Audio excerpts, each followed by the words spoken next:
Alrighty then, gamers. Good early evening to all of you. Hope everyone's had a productive fighting game week, and perhaps you've already enjoyed some fighting games from your home couch tonight in the form of mix-up at Lyon. But for the next 3 hours, we are gonna embark on a slightly different world of competitive strive.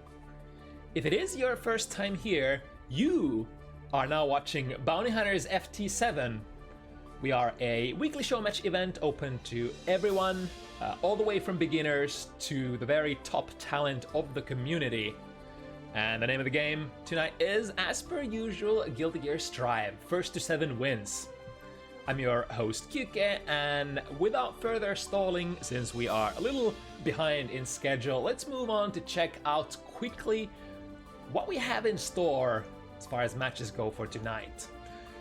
So it's another night of extreme novelty, for the card tonight spells out a lot of new names, at least from the point of view of the Bounty Hunters rosters. We're starting and ending with familiar faces, as OLC May and Dr. Sweat Potemkin are gonna warm us up for the upcoming war. And then a familiar, or well, I guess there was a slightly change in schedule as far as the last matchup goes. It was originally meant to be Bratlizia versus Rygand. Rygand had something come up last minute, so we're as of discussed for now, we're swapping in Bliskke for Rygand. So it's gonna be your usual Norwegian duo going up against each other at the end. Very interesting to see, because that's a pair that plays a lot against each other.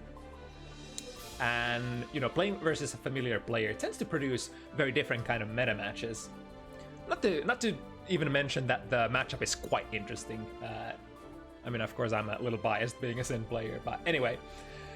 Yeah, but other than those two matches, everything in between has new blood. So starting from the second slot, we've got Season 3 DLC Goodness players introducing Raaksel Abba from France. In fact, we've got 3 French players tonight, almost back to back. Raaksel, Delta, and Üther tonight.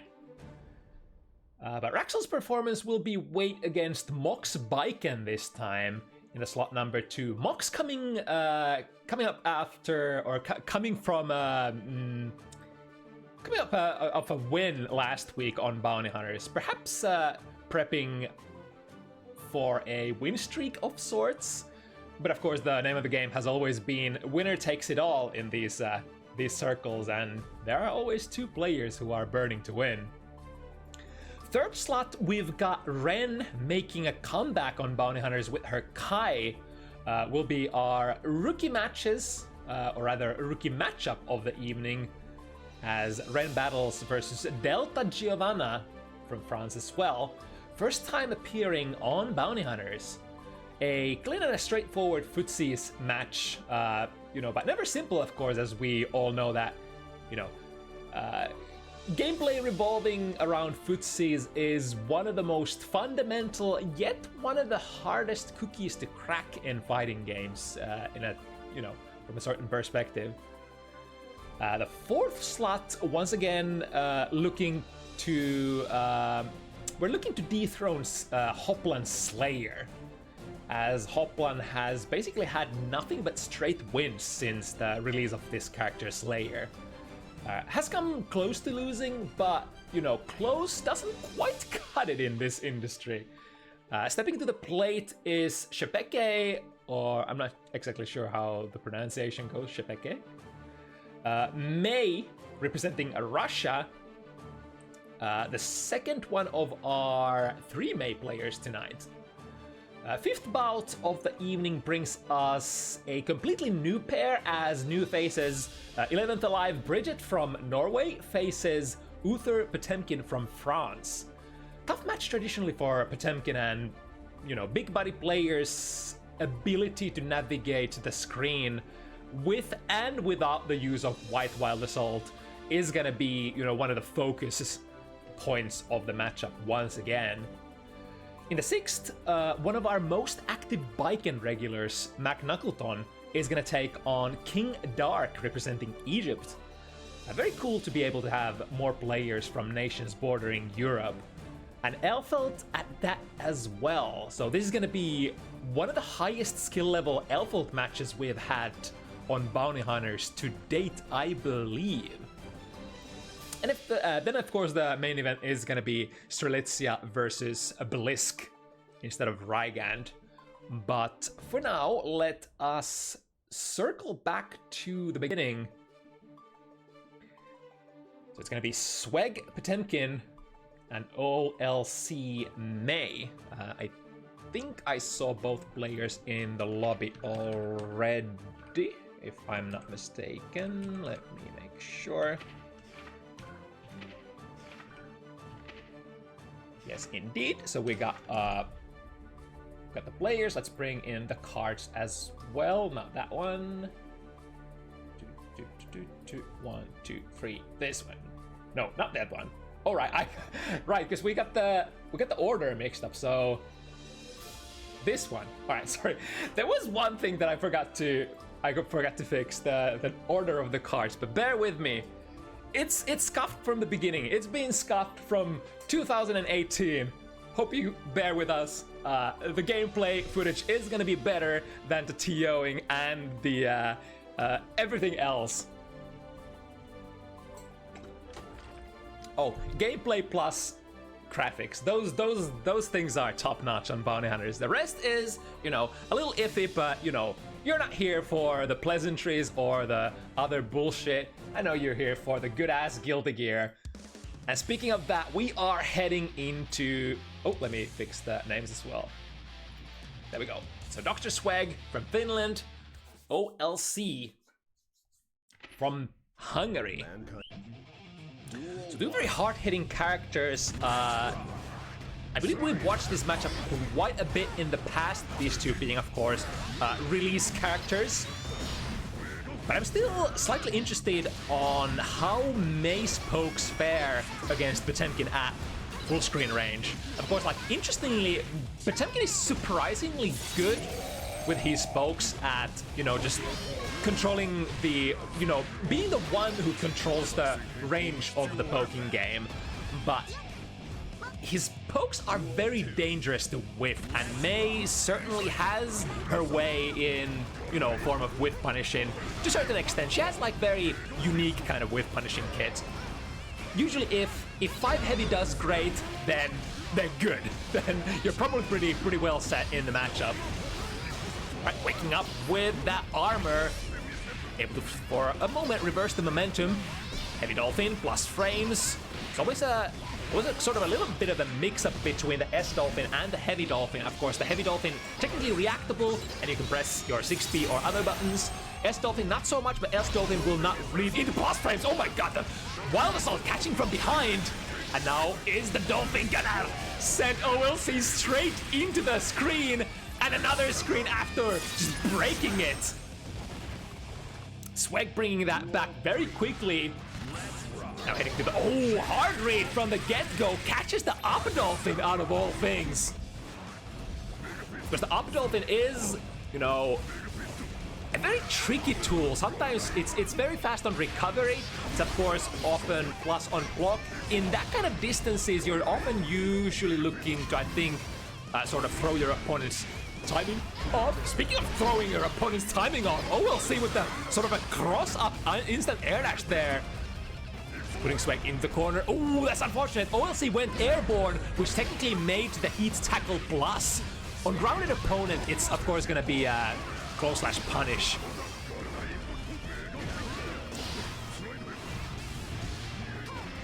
The jump heavy and the dash cancel. The Wild Assault is there. That's gonna actually be just what OLC needed to bring it home with that combo.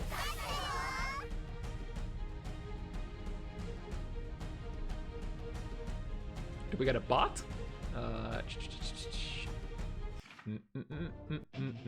Which one? Anyway, one for OLC, crossing up from the round start, with actually with the S-Dolphin on the armor. Mega Fisting forward, of course, Mega Fist. Another very high-risk, medium/low reward tool on block. Is going to be very punishable, but it does crush a lot of opposing moves. Speaking of crushing, there's the 5 heavy, the first one that we were talking about, one of May's favorite buttons.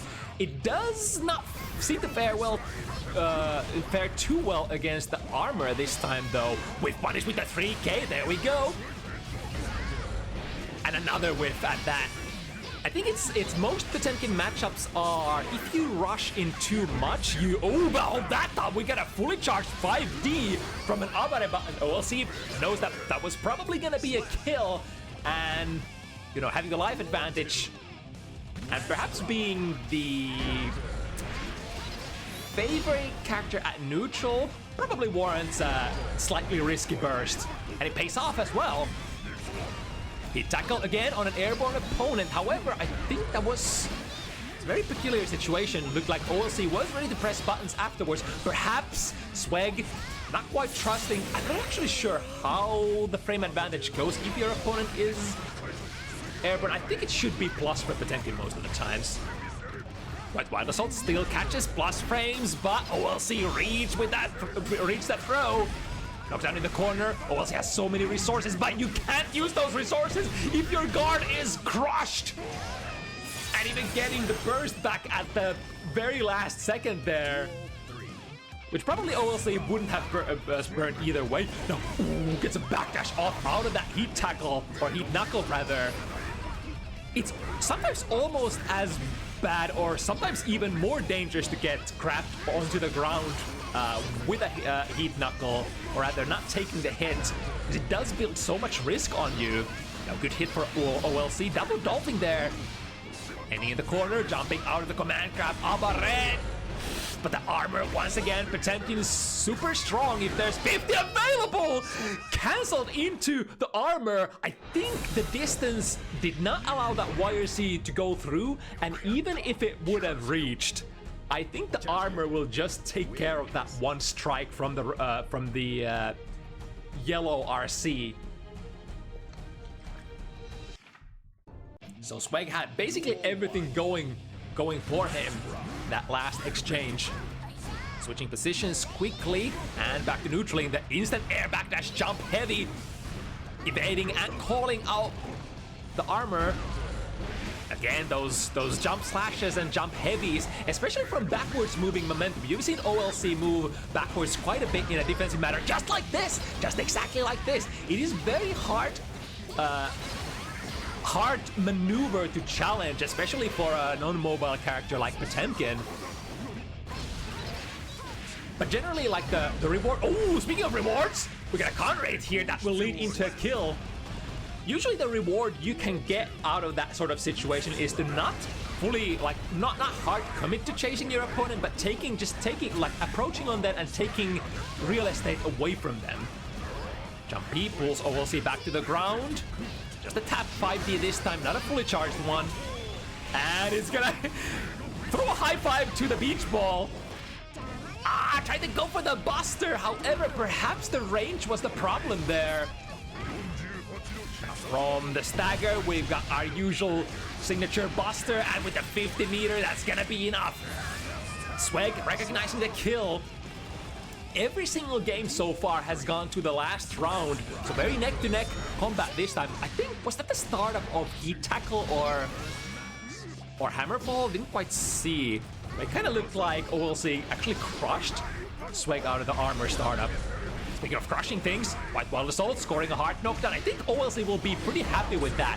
When you get a normal hit and nothing else from a White Wild Assault, that's pretty okay. Of course, getting knocked down in the corner is never good against the brawler or grapplers, but you know, we'll take the small things that we can get. 3K into RC. This will go coast to coast.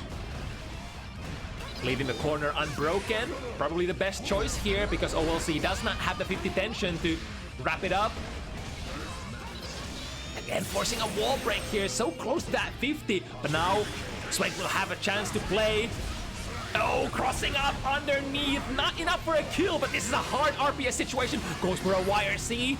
Of course, you can't YRC the crush frames. You have to wait for the first hit. Instant air dash jump heavy, the classic from basically beginning of time of Guilty Gear, will be the tool that takes this round for OLC. Because Mei has always been that character, regardless of how good her ground neutral is in a given Guilty Gear game, she's always had one of the best instant air dashes.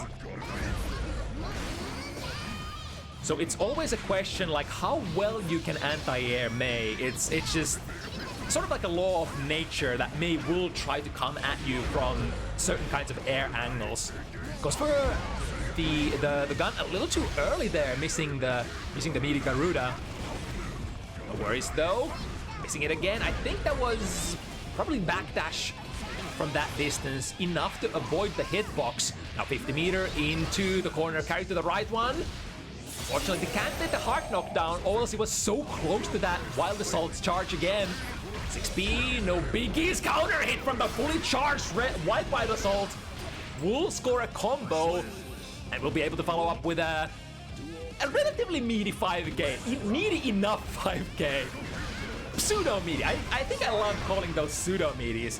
Even if you miss the perfect one, you still don't give your opponent enough frames to basically do anything still. Goes backwards, misses, immediately follows it up with a 2D. And as we know, Potemkin's heavy buttons and 2D are extremely high, far range. Very whiff punishable, but very good at reaching your opponent from that mid-screen range. YRC immediately tries to go for a fully charged 5 heavy, but I think OLC has seen that trick one too many times for now. I think OLC has been trying it on most of the games so far, or rather most of the matches so far. But now in the corner, pull them back. Lots of risk build up. Look at that risk build up that OLC got from that one. If you don't FD it. And then that means next hit, beat Buster, beat Strike, is gonna do mad damage. And Swag doesn't let OLC run away with any sort of early pressure. Going side to side, back to back. 2 points for each player. Able to negate most of that chip damage from those guard crushes with that FD, but it is always quite expensive. As I can say, it's a successful dash cancel off. Ooh, and it's right in front of OLC, and that's gonna be a close slash starter. Drops the combo though. I forgot if it matters too much for Mei, whether it is a counter hit starter or not. Just double backdash out of it and back into it. Weave back and forth, 2 forward, or either 2 backwards, 1 forward. And now plus frames from the up dolphin. And catches Swag. Not defending from the right direction. And a heat tackle round start once again. Starts faster than most, I think, S buttons at least. So very high risk, but very potent round start for beating a lot of stuff.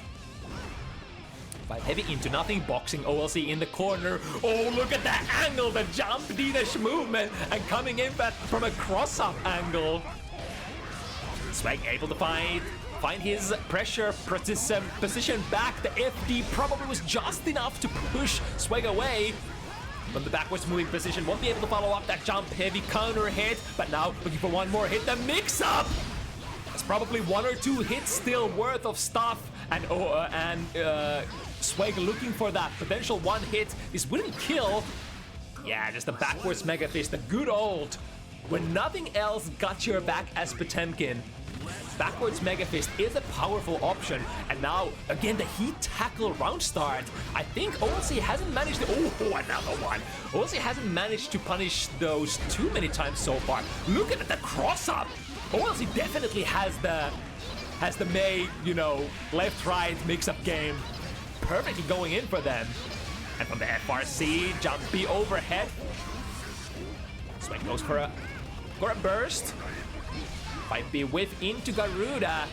Doesn't manage to break through the guard of OLC's backdash straight into a buffered Kara Mega Fist. That was quite the input, probably pull off here. But OLC once again finding the 3K just at the nick of time. It's one of the go-to Hail Mary tools, especially if you have 50 meter ready to be spent at the end of the round. Many players love that. Very similar to maybe like a minus version of Kai's Stun Dipper RC. Not quite as good, but sort of like same kind of vibe there. Dash cancel will be able to get a frame trap out of that. So that dash cancel is always going to be minus for Mei or whoever character tries to run it. But the question is your opponent ready to react? 5D tap, won't be able to get plus frames out of that. But we're still fighting for the position. 2K tries to take into big rewards. Understandable. Dr. Sweg had such a big life lead to work through, so he kind of betted it on OLC sleeping there on the first Abare button. And now, otherwise relatively big damage, but I think the wall gives away just a little too soon. While the soul and we following up with the big rewards. Immediate burst by OLC. Not only would that be a lot of damage, oh, but speaking of high damage, the 2 heavy counter hit anti-air. May, of course, a character who has some lackluster anti-air buttons, but then a big girl's button to score mad brawler damage if you manage to get the anti-air with those 2 heavies. The nice thing about that button is it hits both sides as well, and OLC once again taking the aggressor position. Only 1 games of a lead here, so anything can happen, but once again an opportunity for OLC to perhaps build the first reasonable lead here. Whoa, look at that! That was a fully charged 6 heavy from basically full screen. That must have been a hard read on heat tackle. I can't imagine any other sequences that would be good against. Otherwise, you would probably just swing with a 5 heavy, right? A 5 heavy won't be able to reach heat tackle.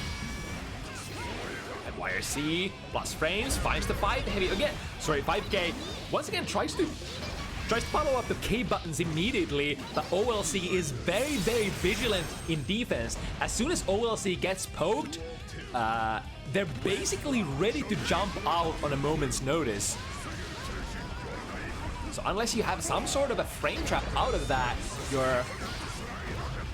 As it stands now, ooh, a little bit of a makeshift micro dash or a makeshift command dash out of the corner with that dolphin. Backs out of the beach ball, no plus frames for Mei. And a good interception now, potentially last mix-up. Take this guard crossfight, it's just a little hair away from hitting there. OLC once again takes to the skies. And a heat tackle armor frame manages to go online fast enough. I'm actually interested. I forgot what the startup frame for that is. Let me pull out my frame data. Since Sweg is using that tool quite a bit, that should be rather relevant data for us to know.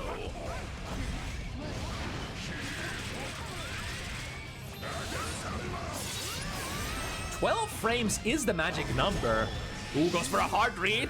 No reaction from OLC, gets it too heavy, but it's not a counter hit, and the angle looked a little awkward there. Here comes the Rocket Man, once again, finds the hit, finds the bait, and completely brutalizes OLC on the last RPS. That was a couple of back-to-back very high, you know, usually high reward, high impact reads. Although it was, of course, basically just the last pixel that Sweg was fighting for in that situation. Sche'Peke has an active hitbox, so OLC finding themselves crossing up once again on the Potemkin. Negative backwards, recovers fast, going into the 2K, or rather, sorry, the 2D. Basically like a button that says, are you respecting? If you are respecting, you're probably gonna be okay in the cancel situation. If you're doing anything but respecting, you're gonna get caught. Your jump startup probably gets caught, your backdash gets caught, your buttons probably will get caught as well. Yeah, there we go again. Potemkin really a master of slightly slower than average starting buttons, but really good reach, and I hesitate to use the word priority. I really hate that word, but it's kind of like one of the one of the like words that come into mind when you're like trying to challenge Potemkin's poking. I guess, you know, in Guilty Gear games, it comes down to hitboxes. 2P, that was a counter hit, so those are gonna link! Oh, a very respectful mix-up there. I wonder if OLC actually, you know, missed the timing on the button, or if they just wanted to land in front. Landing in front, speaking of which, into a 6K. Got a lot of untraditional. Oh, I love that! Collides with the armor and goes for the immediate RC. Of course, I think that was, regardless of what Sweg would have done, that probably was what OLC wanted to do, but it combines as sort of an option select against the armor as well. So you could say that technically May on 50 meter doing dolphins is kind of one of those things that you want to be scared, or you want to be careful of as Potemkin. Basically any kind of like dial into RC, because the RC of course produces an extra hit on the red one. And a tap dust. Perfect timing this time, even if, you know, even if that didn't land, OLC still had the 50 meter and then some ready to go. Familiar tale so far. OLC once again taking the lead by just a hair. Duel 1. Let's rock. And you know it, the heat tackle once again, the tool of the trade. It's such a, it can be such an annoying tool, because like it basically asks you to stop doing anything that you're doing. It just basically cleaves everything that your opponent could do. It just asks them to respect. Oh, backdash into a counter hit, however a little too far for the too heavy to connect, I think. Won't be able to use the RC here. Would have been an option to produce another hit against the armor friends of Potemkin. And the hit is gonna be good. Drift forward, drift backwards. Nice reaction by Sweg there. Saving themselves. And just follow it up with a throw. Let's see, would we have another one? No, this time Sweg is mixing it up. I really love sort of Sweg's approach to a lot of these high reward, high risk RPS situations.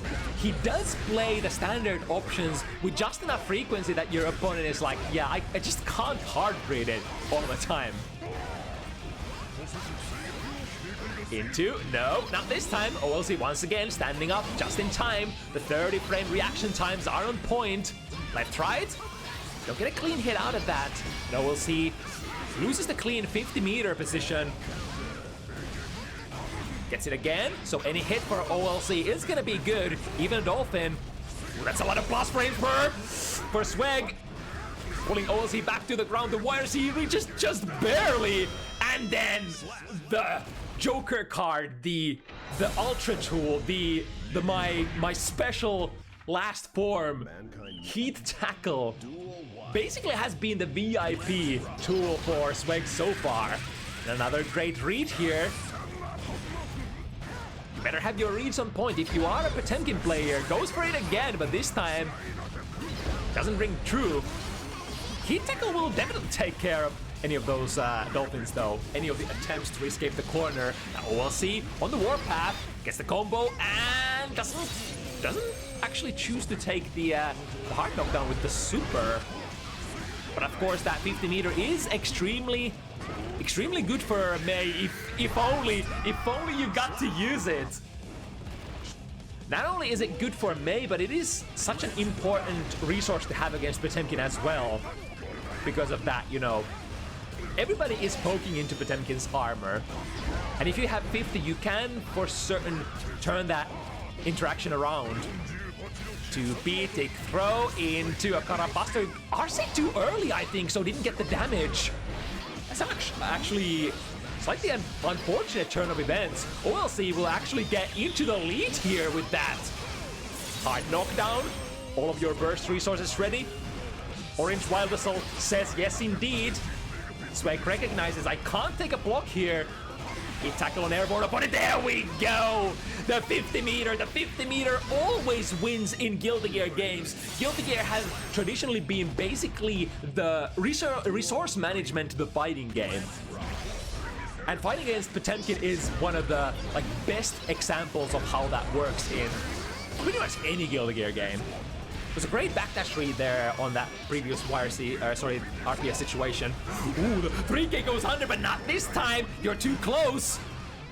And now Swegs, hard read position. OLC does not flinch. Comes down with the cheeks.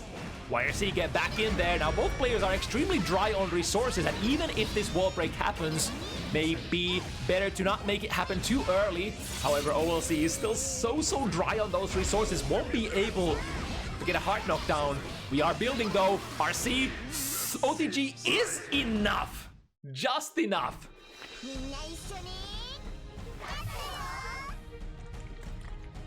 Damn, this is like like the 6th time OLC goes into the leading position. It's basically okay. I'm gonna say it. It's gonna be 6-7 at the end that OLC takes the last line. Ooh, look at that! I think this time OLC managed to FD block it, so it didn't produce too much too much risk for Swag. Of course, Mega Fist. The armor goes active. Those 20 frames of startup. Actually, never mind. It's the startup of the move, but that's not what we're actually looking for. It's the armor frame, the first armor frame. So I think it's actually earlier. Let me go back to the frame data. So the first armor frame happens. No, the armor frame goes active on the first. The first armor frame activates when the move goes active. So it is also on the frame 12. So those are basically the same for heat tackle. From the close slash combo. Again, this hard rate, however, OLC has been very patient and now waits for Potemkin to fall down slowly.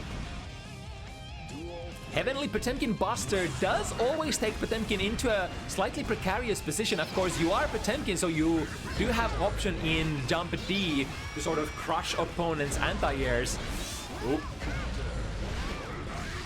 And connects with the Garuda. From a close distance, gets a backdash, blew RC off.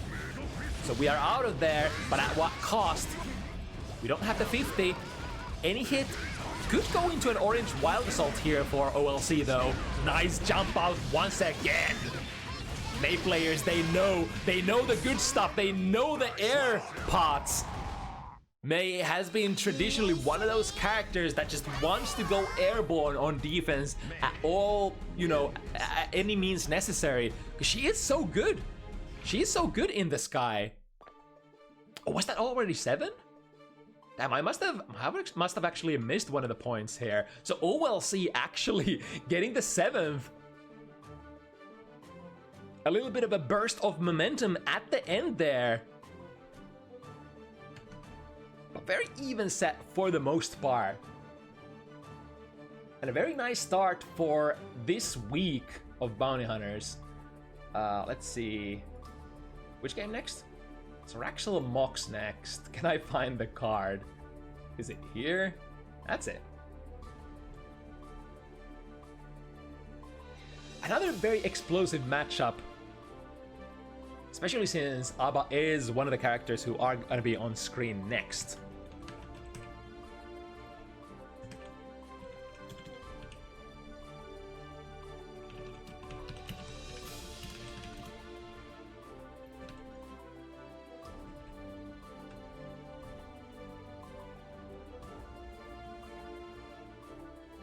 But Baiken perhaps, well, not exactly as explosive, but quite decently explosive if given the right hits, especially from air-to-air counter hits and some, juicier close-range counter hits.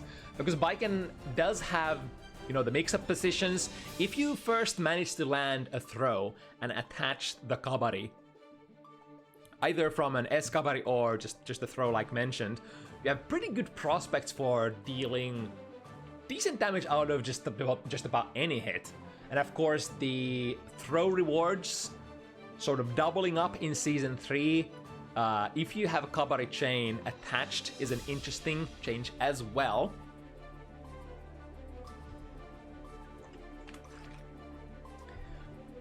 But the primary focus, of course, when Abba enters the fray is gonna be how Abba manages to dance in her unique stance.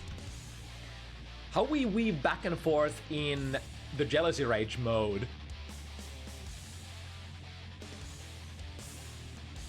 It is possible for ABBA players to sometimes overcommit and perhaps go pop, which does put you in a precarious position of having zero jelly to spend.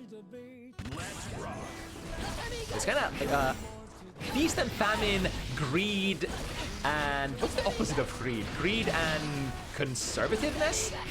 The gameplay sort of loop of ABBAs. Anyway, burst into the corner. However, we are still in the normal mode, and in the normal mode, very limited movement options for ABBA. Sche'Peke connects on an airborne, gets some plus frames on the landing. 5 heavy though. Very good button from even normal mode ABBA to catch backdashes. Reaches very far, goes for a fully charged 5D. Here we go, big damage. Mox says none of that, please. Instant air dash, Yozan. One of the favorite tools of Baiken players, and one of the tools that we are definitely going to see a lot in this matchup from Mox. Was high enough. That's very, very peculiar. I actually have never seen anybody be high enough to be able to dodge that Jealousy Rage super, that kick super from ABBA. Usually just locks people in position. That was a very brave attempt from Mox as well. I think if Mox tries to air dash and gets caught, then you're, of course, just gonna be locked in the animation and you're gonna die. Right, activating Jealousy. It's just basically from full jelly. Can't afford to go into one quick throw to start it up. Of course, there are a couple of sequences for ABBA in Jealousy Rage that spend a lot of your precious jelly, such as the throw. Basically costs around 1/4 of your gauge. So I have to weigh your options when you want to play that. Nice. The opponent is low enough, so we have quite a few different ways of finishing that one for Raaksel. Raaksel tried to backdash there on an instant air dash from Mox. Finds the throw, and now we are in the premium mix-up position. However, Raaksel not respecting any of those follow-up hits. Gets Jealousy Rage active, but is slowly running away and gonna pop here. Now, this is the first time that we go into that famine kind of state that I was talking about earlier. In this position, ABBA will have to find a successful couple of hits to be able to build that 1/4 of the Jealousy Rage threshold, which allows you to activate manually. Now, of course, generally you don't want to activate immediately because, you know, that only gives you just a couple of seconds of time. And now the cash out here, this is gonna spend all the remaining or all the remaining jelly left in the gauge and secure the first game win here for Raaksel on his debut match on Bounty Hunters. The first round was a little shaky, but as we all know, it takes a little bit of time to warm up. And you can definitely afford to warm up in the FT7 format kind of matches as well. Got the reaction there on the cross-up follow-up of the Kapari. Overheads, 5D tap. There's a lot of overheads coming, but Mox was lacking that crucial 50-meter or the counter hits to basically cash out. YRC, okay, even though that YRC got blocked, Raaksel was in the air. Try to wiggle their way out of that reversal super, and now it will secure a mix-up position. That's could be a kill. Deactivate, it's gonna be so close. Not quite, literally like 1 hit point left. Raaksel is in the Jealousy Rage mode, which means massive advantage. Generally, many characters would like to build a little bit of distance between you and ABBA when ABBA is in Jealousy Rage mode. After all, you know, ABBA's Jealousy Rage buttons have massive range and usually abnormal startup time and hitbox as well. So you would love to run, you would love to stand far away so that ABBA can't just press those buttons immediately. And or stay in a position where you physically have time to react to an instant air dash. Oh, the reversal parry is gonna flip the momentum on its back. Plus frames can run in for an airtight mix-up. 2K into a throw. Mox techs. Overhead! We always have the overhead coming, especially in the Jealousy Rage mode. That overhead transfers, that tilt transfers into or transitions into a massive combo starter. No, sorry, that was a win for Raaksel, right? So 2-0. The special that is tilt the 236K for ABBA is, even though it looks very similar, it's very different kind of tool depending on which mode you are in. Generally in normal mode it's used as more of a neutral skip tool. It has more range and perhaps more low cross potential, I guess because of the range difference.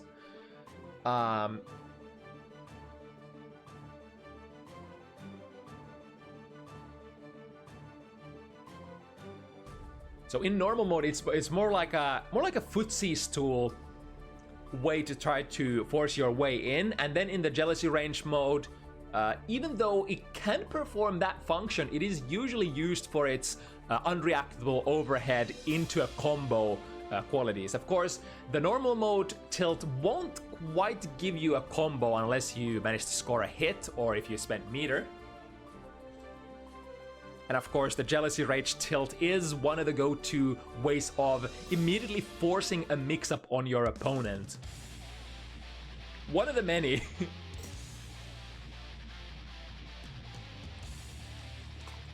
Right, I believe the players agreed to switch stage for technical reasons. So we're heading back into the frame of things, with Raaksel having a 2-game lead here on the ABBA. Right here, tight, high-low mix-up. The choice is low this time.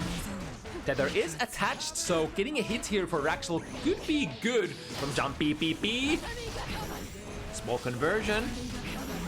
Boxing box in the corner.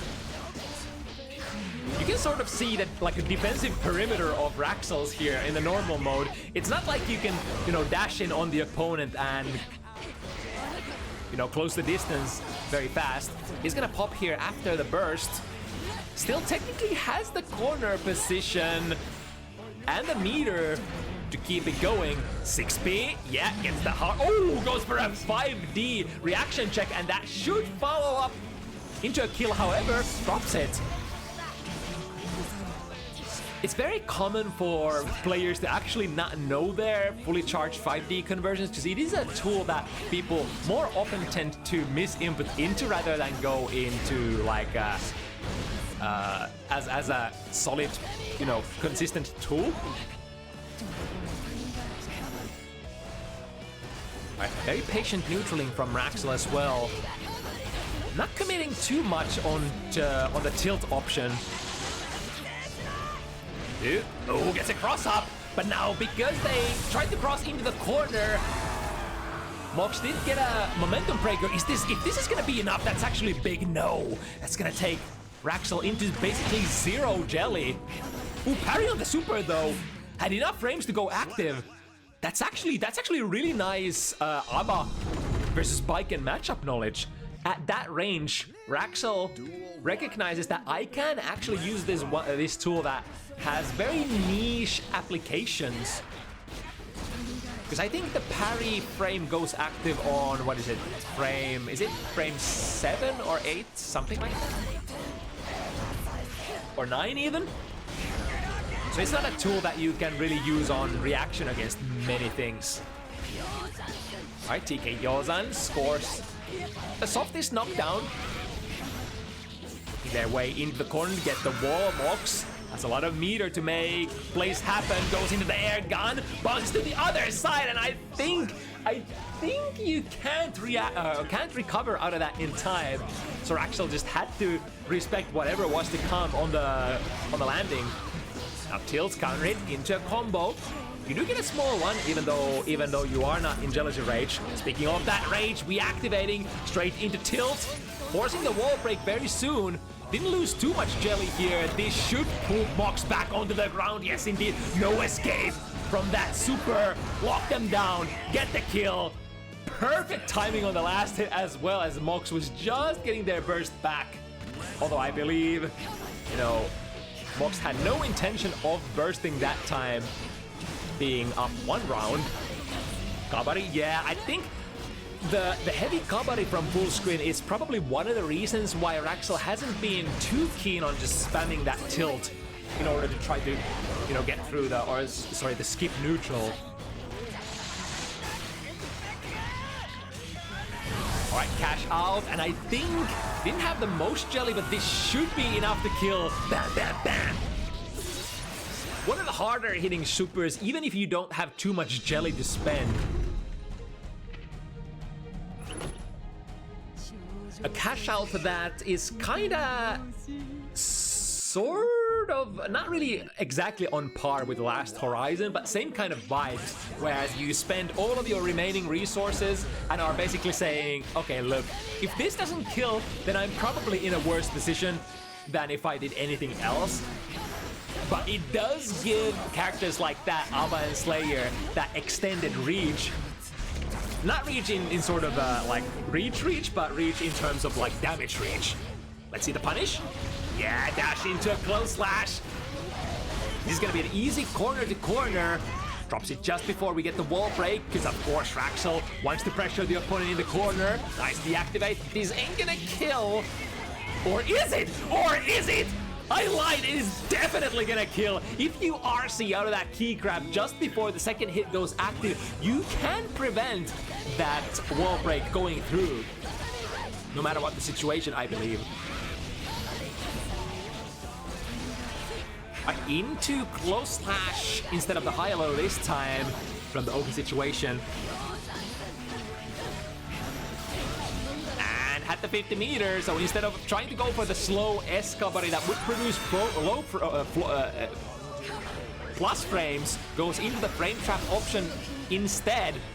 Many characters in Guilty Gear Strive have, you know, some sort of like a very similar kind of mix as like Baiken or May have. Like you have your slow special move that produces plus frames, and then you have the faster version that kind of frame traps and calls out the opponent trying to press buttons against your slow pressure reset tool. Ooh, the second hit of the 2 heavy hits, and that's 2 long-reaching hits of lows. In addition to tilt, one of the other reasons why the range of the mix-up game for Abba in Jealousy Rage is so powerful. Tried to parry there, but I think, was it a recovery or just didn't go active fast enough?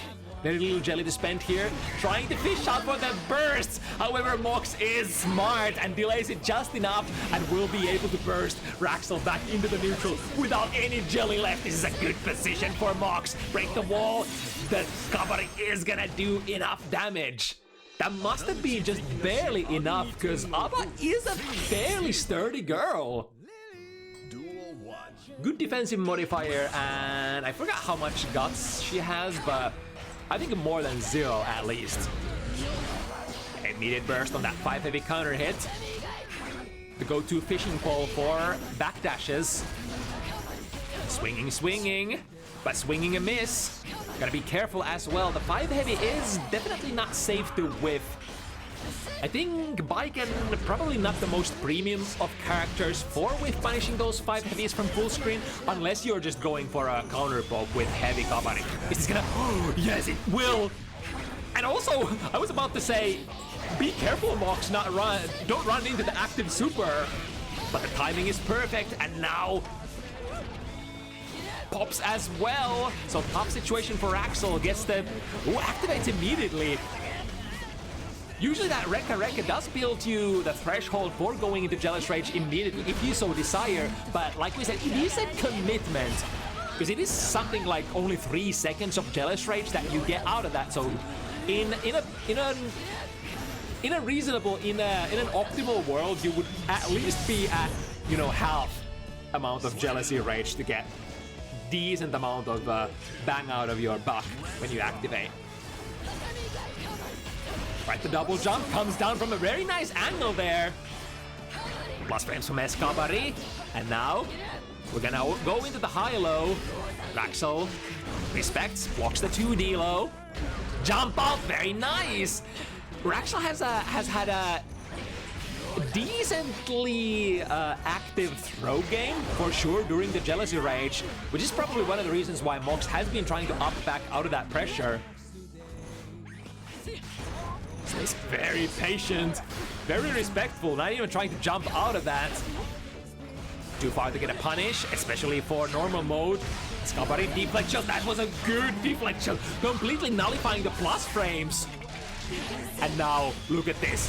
Full jealous gauge, lots of plus frames, airtight mix-up. Overhead is the option, no burst out of that for Mox. And now, Mox will have, I was about to say Mox will have a very hard choice ahead of them. Are you gonna try to gold burst and risk missing it? If you miss it, you're out. But if you're trying to save it for a combo breaker, you probably won't be able to get it out in time because next hit is likely gonna kill you. These are the difficult choices at the end of the round that we sometimes have to make. Of course, in Season 3, the safe option is to never burst, just go for the Wild Assault instead and use that burst resource for offense. But that does require you to first fight your way out of that situation fair and square, win the neutral first. Speaking of winning things, baiting the super and picking up the perfect time to dash in for a punish. There is a lot of gap between the first and the second hit of the bike and the ABBA reversal supers. Momentum burst into the corner, Mox having none of that, go straight into the parry, attach the Sche'Peke. There's nothing you can do about it because you were popping. Oh, and gets a reversal super that puts Raaksel in the mode as well, and the cross up perfect. Even the little bit of very little amount of jelly didn't basically matter at all for Raaksel here because they were hunting for that last hit. And I think the toolkit, the mix-up toolkit is extremely wide, extremely plentiful for ABBA if you just need one more hit. You have all sorts of left, rights, strike throws, high-lows. You basically have just about any tool available, any kind of mix-up available that you could want. F keys as well, which you can kind of do without 50 meter as well. Deflect shield again, getting the whip punish from the plus frames. Raaksel has been super good at spending that burst resource for that. Plates up for the YRC as well. Back-to-back really high impact reach here for Raaksel, but the job is not done yet. 2S counter hit, anti-air, yes indeed. Wham bam, get out of there. Raaksel blazing forward. Very, very close to taking their first Bounty Hunters set. Rather convincingly, but let's see if Mox has anything to say about that. Good 2B here. Sensing that the slow pressure reset tool was coming, and senses even more spider sense. They're tingling. Raaksel tingling from every single angle. Reads Mox like an open book for the last couple of 20 seconds. Deactivate to be safe here, get a lot of resources back, and now, wow, this is pressure in normal mode. Spends 50 to keep it going, but eventually, all parties must come to a close. But now we do, oh, hello. I think that gold burst was probably not what Raaksel wanted. It's gonna be a momentum swing here, but Raaksel with a lot of resources, at least in the form of jelly, so any hit is gonna be good. Yeah, I mean, doesn't even have to activate here. And set point, first one for Raaksel. Activate, yeah, that's one thing that you can definitely do. If you have, you know, a comfortable amount of jelly left and they're trying to zone you out, just back off enough and roll activation. It will cost you a little bit, you know, it's probably gonna cost you like 1/5 of your gauge to dash in on the opponent. Overhead. No big cash out though. Although arguably, Mox ain't gonna need a too big of a hit. Anything into a 1-2-3.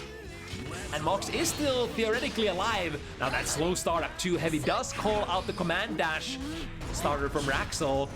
Let's walk on the overhead. Oh, actually, sorry, I think the tilt is not overhead in normal mode, right? Oh, the second hit.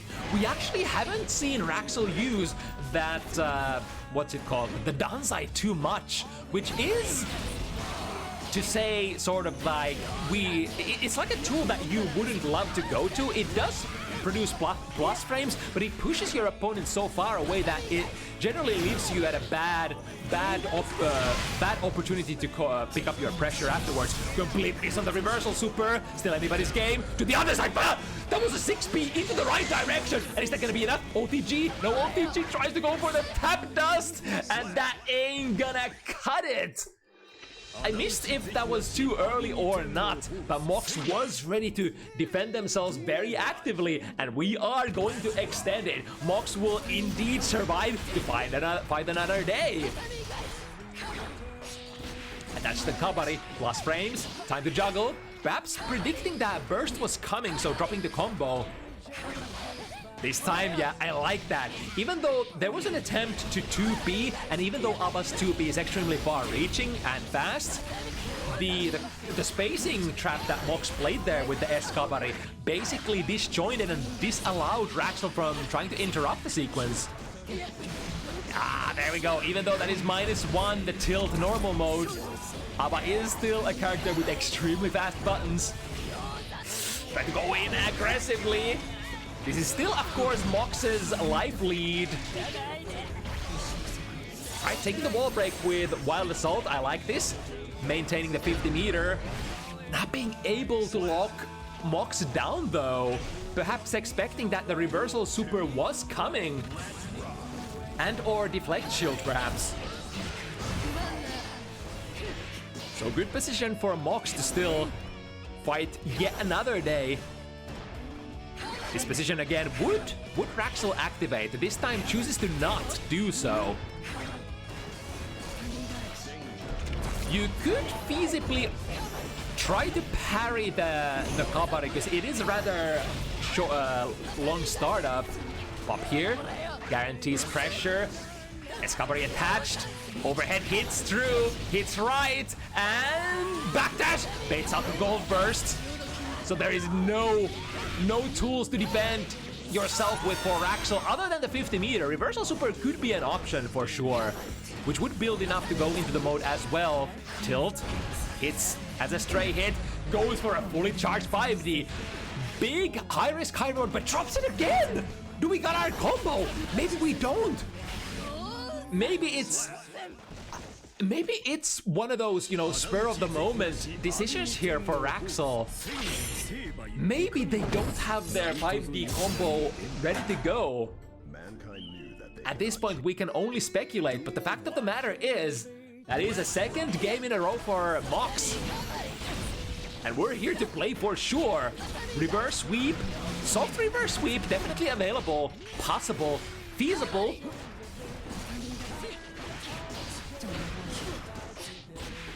Alright, the 2P this time, sorry, the 5P. I think the 5P, if you can make connect, if you are close enough, that should be the best tool for Baiken. Because remember, Baiken's fastest button 4-framer is on her 5P, right? So if tilt is blocked, oh, tried to go for a jump D, but was still in the danger zone of that kick super from Baiken. Sorry, from this character, Abba. Left, right, finds a strike, Mox bursts into the corner immediately. I like this. Very good use of meter, or very good use of burst. However, let's see if that pays off or not. Ooh, what's gonna happen here? The gunshot is gonna register faster. You can see it like, there was an opportunity for either character to win here, depending on which super activates first. Now, the kick super is guaranteed, has an insurance, but it is a very long startup insurance. So you kind of have to have the life to power through if you want to trade favorably with that one, I think. Air to air, into, nice conversion. Not gonna break the wall yet, which could be good for Raaksel here. Spend the burst to keep them in there, deactivate, but no wall break here. Activates from this safe distance once again, sees the heavy Kabari whiff, and sees the, oh my god, back and forth. Dash right, dash left, and now the activation No way to avoid the high-low. And another high-low. RC for good measure. Oh no! Dropped it. But we still got our Old Faithful ready to go. As long as your previous hit registered as a hit, then you probably should still have the frame advantage to go for a quick ult transition to the TK Yosan-sen. An unreactable overhead that, even though it doesn't convert as comfortably as in Season 2, it is still, you know, it is still basically one of the backbones of Baiken's mix-up game. This is really great for Mox, actually. Was able to basically loop pressure during that whole Jealous Rage duration. Now, in order to prevent Raaksel from building any sort of Jealous Rage balance, use the burst here. We are in the clear, but how are we gonna activate? Oh, is that gonna whip punish? Yeah, I think Mox actually pressed something, was already pressing something, so there was nothing that they could do anymore. We're gonna have a pop after this combo, so Mox in a really nice position.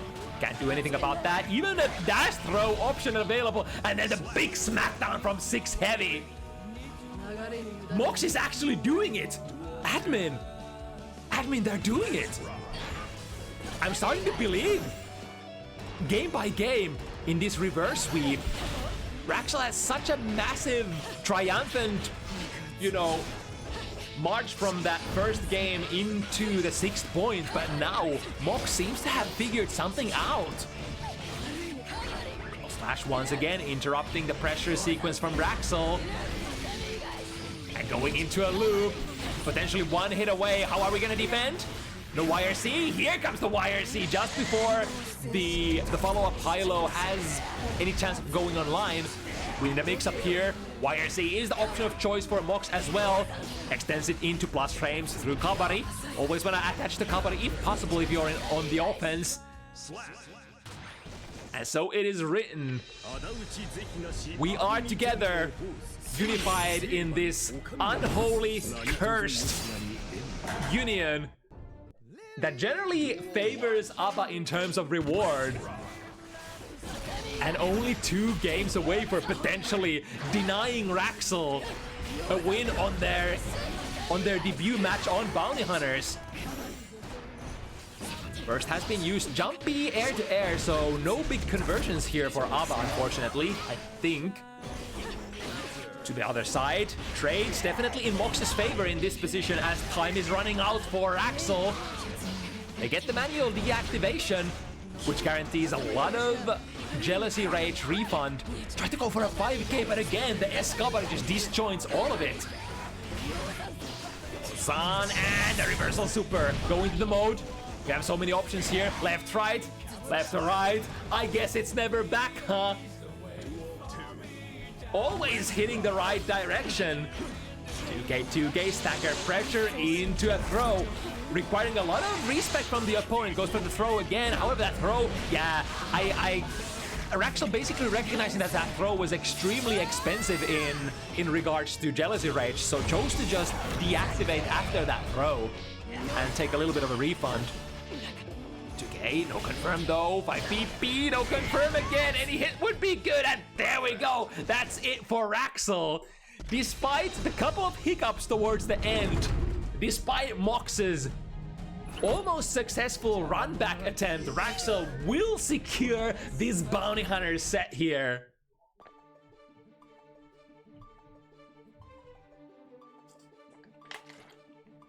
Before it was getting too sweaty, too dangerous. Closing it out 7-5. But definitely a really good run back attempt. It's way more common that people freeze up and just lose the fighting spirit in a situation such as like 1-6 in FT7s. Kinda rare sight to see people pull off a successful comeback like that, so all props to Mox for sure. Which match is next? So Ren versus Delta. Where's the card? Is it the third one? No, this one. This one? No. This one? There we go. That's the one. Right, Ren versus Delta next. Delta will be the newcomer to Bounty Hunters, first timer, second French player of the week. Or wait, is it third already? I think second. Yeah, because we have Uther coming up a couple of games after. But this is definitely a really good week for the French fighting game community in a lot of different ways. We have 3 French players on Bounty Hunters. We just have, or basically we still have the mix-up going on in Lyon. So lots of stuff happening at the moment in France when it comes to fighting games. And of course, historically, France has such an active fighting game community as well. Big country and big big Guilty Gear background as well. In the rollback era, we don't necessarily have had the best opportunities to fight against French because of, the old routing issues. It's a very classic issue that during the non-rollback era, what's the other netcode? Delay-based netcode era. It was kind of hard to connect to France sometimes, especially in, the ACPR and Exert era. But since the rollback has been a thing, the French community has opened way more to the rest of the world, which is a big W for everybody involved, because, France has massive fighting game talent in there, and it's not fair. It's not fair if France gets to keep all of those players all to themselves. We want to have a piece of that meat as well. Practice against those players, compete against those players, interact with those players.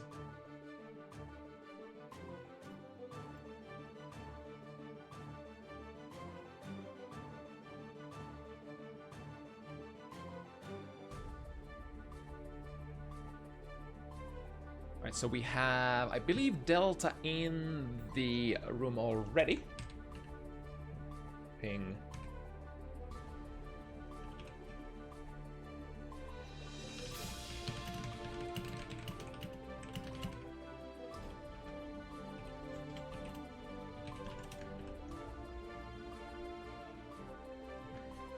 All right.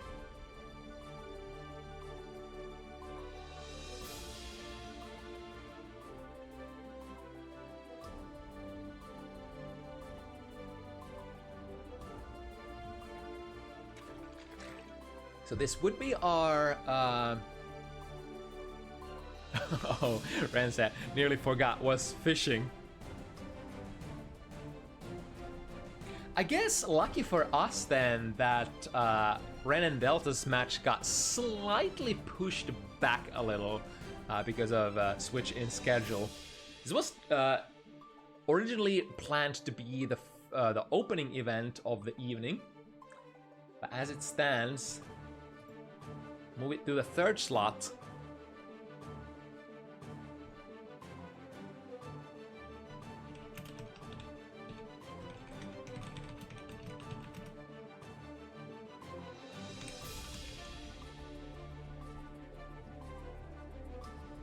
And there we have Ren as well.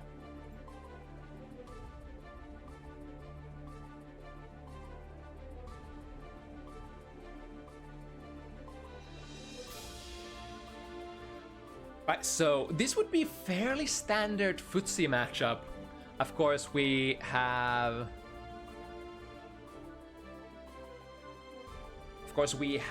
Kai, that is sort of like the cornerstone of footsies. The most basic, standard, kind of like the Ryu of Guilty Gear franchise. And then we got another character more akin the vibe of perhaps Sol, more strike-oriented character, but definitely has a couple of really interesting tools to, add to what Mr. Bad Guy has.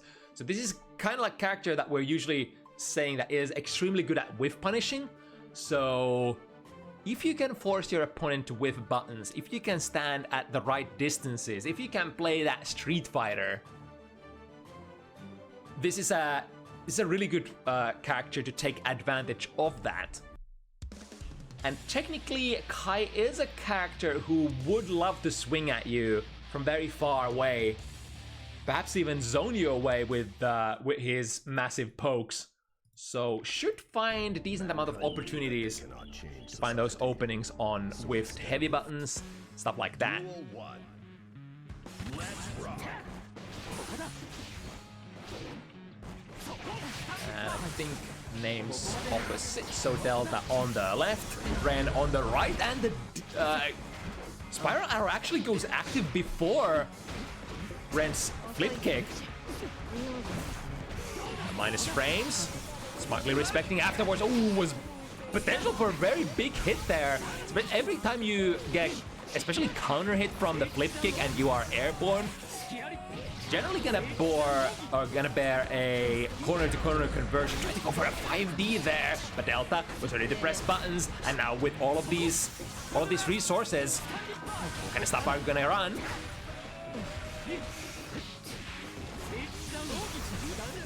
Oh, tried to again go for the fully charged. I think that's a fully charged 5D that Ren is trying to go for, which sort of makes it masterable.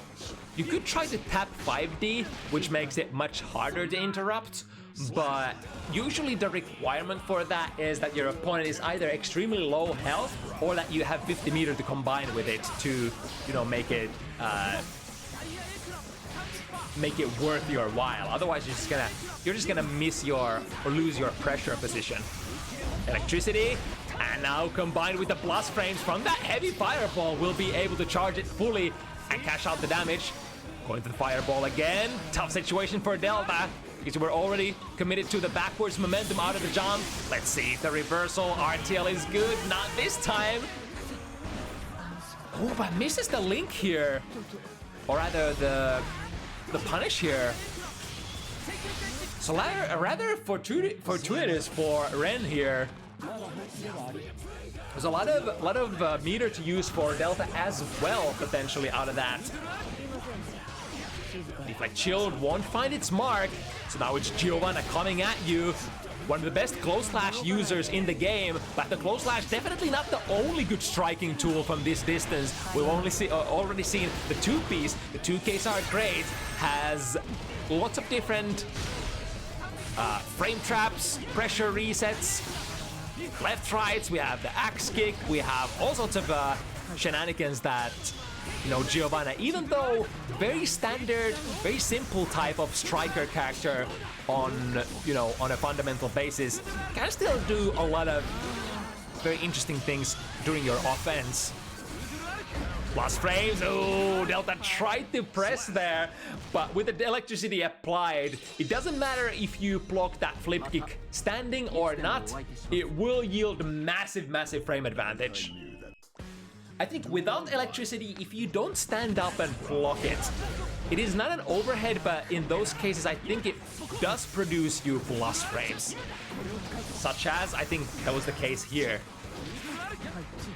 So public service announcement for all of you couch heroes. Try to stand up and block the food rack if you can. Of course, the more optimal option is to produce a standing poker of some kind and, you know, poke Kai out of the food rack, giving you a big counter hit conversion. But, you know, if nothing else, then switch your guard to high block. Right, full sequence out of the fully charged 5D again. Tries to just go for it sneaky, perhaps expecting that Delta was gonna run forward. Deflect Shield, get some value, pushes Delta away. Oh, I want to say, was that a misinput on throw? Because that looked kind of like a thick throw for Ren. But either way, perhaps, you know, it did not matter in this case for both of those. You know, the throw would have led into a kill, as well as the fully charged 5D is gonna yield enough damage to close out the round either way. Nice angle from the air approach. Of course, you know, very standard fireball that Mr. Kisk is running with here. And the age-old answer, Street Fighter era answer to fireballs is jump over it. Guilty Gear version would be air dash in and punish it if it ever comes out. Close as counter hit, wasn't able to hit confirm. Oh, this time the spiral arrow won't be the tool that takes the cake. It is the food art instead. Delta with a lot of resources. What are we gonna do here? Chooses to save all of that. There is some considerations for Giovanna to save her meter, because that means that she is able to maintain the install, the automatic install passive. When she gets that 50 meter, she activates the level 1, gains a little bit of defensive modifier and attack modifier, and then on full gauge, she gets even more of that. Becomes basically as sturdy as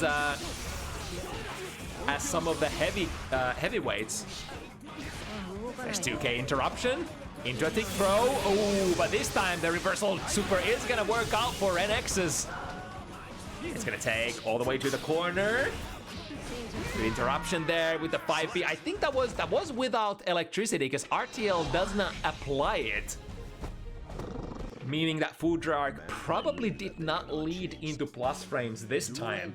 So that will be the first game for Delta.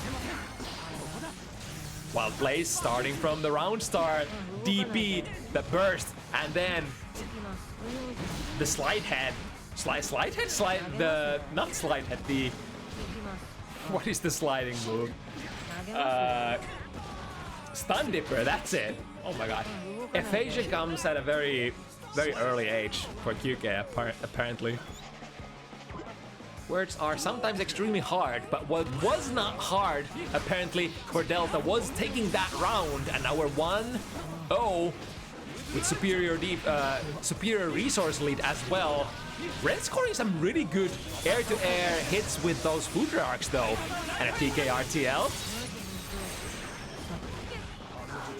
Break the wall, get the heart knockdown. What are we gonna go with? Once again, the Fudrark scores as a counter, not as a counter hit, but as a hit, which will make it plus. Electrify them. Oh, and that's gonna be it. I think Ren has probably recognized that Delta likes to go airborne quite a bit, against which, yeah, this exact mode of approach will be pretty good for. And out of those massive plus frames, heading up to charge 5D, electrify the opponent again. Slightly costly, but will definitely do the deed. RC should be my turn. Oh, low profile, it's under that late air dash. And now, parks herself at the perfect, like, safe distance. That was almost like a shimmy kind of a tap 5D. Faking the dash in, but then far enough away so that the reversal throw from Delta had no way of registering. Jump D from Giovanna, activating fast enough, but not getting out of the sticky situation. Dash cancel, usually, oh, goes for it. OTG, heavy DP was that. Well, definitely wanted that to be a heavy fireball, like so.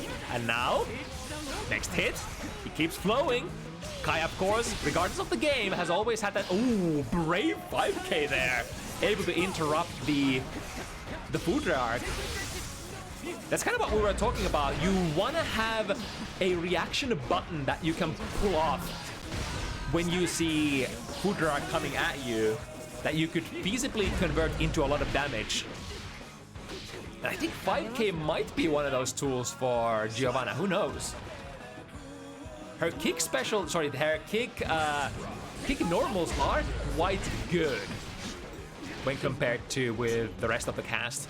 And from a throw into a strike counter hit. Oh my goodness. Reversal 2K though, rather 2D. Gets Renexuz out of there.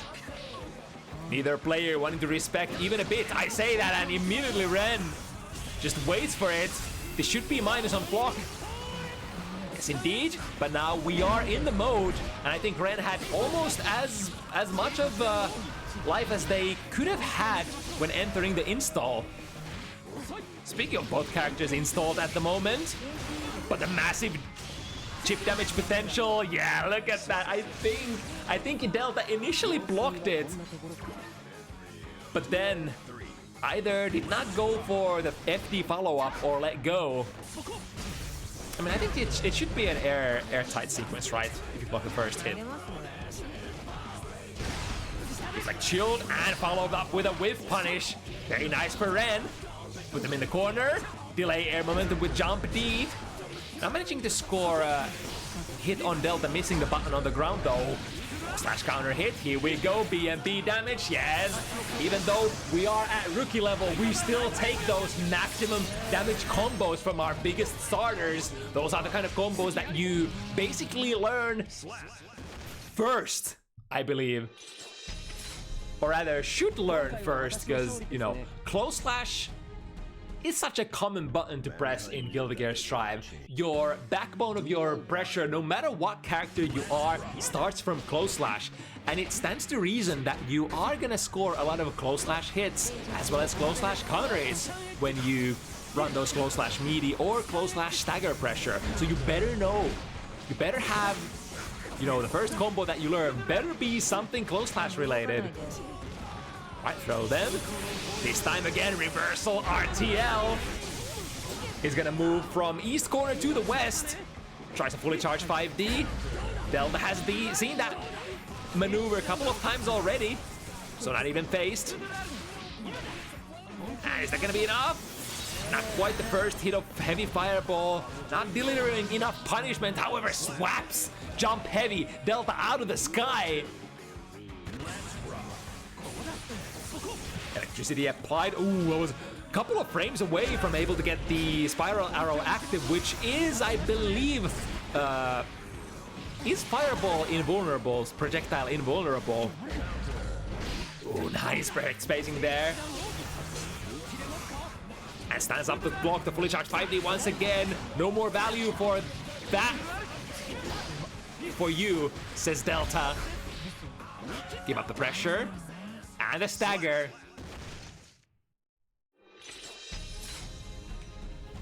Ren, slowly able to build a little bit of an advantage for herself. 2 games of lead, but we're still very early into the set. So Delta still has opportunities to cook.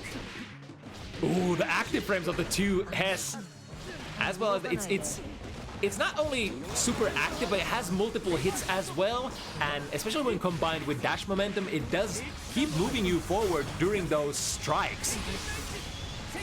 Oh, another one. This time Delta does hold the FD, costs quite a bit, but no chip damage applied from those. Very huge investment of meter there.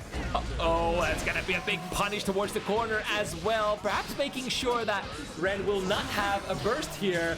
Gets the burst back just in time, electrifying the opponent. This could be a killing combo. Delta recognizes and bursts themselves. And now he's gonna go through. Is that trade? Even? No, Delta manages to survive from that trade. How is that? I think it's like the active frames of the heavy fireball and the slow nature of the fireball is just too much, making it trade with the spiral arrow. Would definitely go through S fireballs fairly comfortably. The far slash is active, so the reversal RTL once again will break the wall from half screen. The Kisk Boy special from a, oh my god, 5B into a frame trap heavy DP. Is that you, Radoon?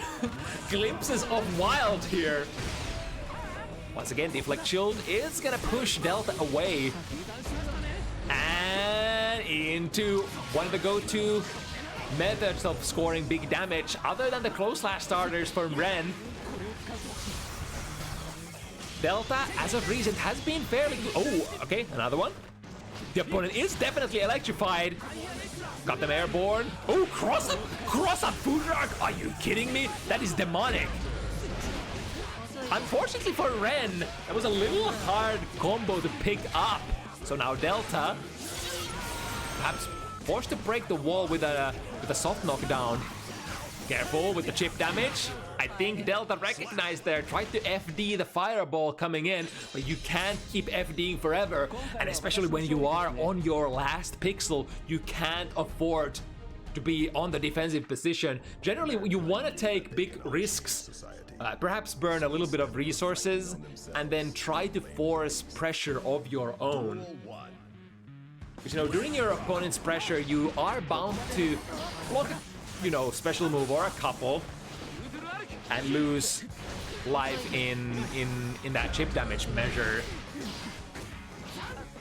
I find some low into a tick throw. Looking like Giovanna play here. Stagger pressure. Good throw breaks from Ren though. Punch 2S, smash out, into Stun Dipper, into more pressure. Electric. Oh, okay. Frame trapping. Did they press? It kind of looks like Delta pressed 2K, but because the startup of Dragon Install is so long, they actually had time to recover out of that. Uther Arc once again activating very fast. All the rewards are off the roof in this Dragon Install mode, but don't even get to spend any of that. DPRC could have been an option here, but Ren probably missed the input there. I actually missed if Ren did have that meter, but I think no. Whether it was whether the heavy or whether the SDB was blocked or not, he should have built enough in the end. From a stacker pressure, find a low, break the wall. Yep, good basic stuff, flowing well, looking good for Delta. Oh, parking their character at the perfect distance there. There is a little bit of disjoint on Giovanna far slash right, and I think that was exactly the distance that Delta needed to completely avoid the reversal DP from Ren. Really cool maneuver there. Of course, if Ren chooses the backdash there, the far slash ain't gonna reach in any sort of measure. There is no universe where that would have been able to gel Ren. Plus frames of the super. That is a plus frame super, right? I'm pretty sure. Take them again. Electrify. And now perhaps looking for, yeah, she was looking for it. The flip kick. But this time Delta having a hitbox active before Ren was able to have one. And there we go, air DP, heavy one at that as well.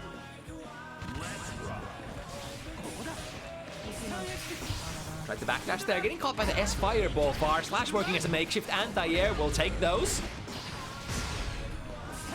And the deflect shield is the defensive option here, once again able to push Delta very far away. The Sacred Edge combo part finisher does not connect. However, Ren still getting the wall break.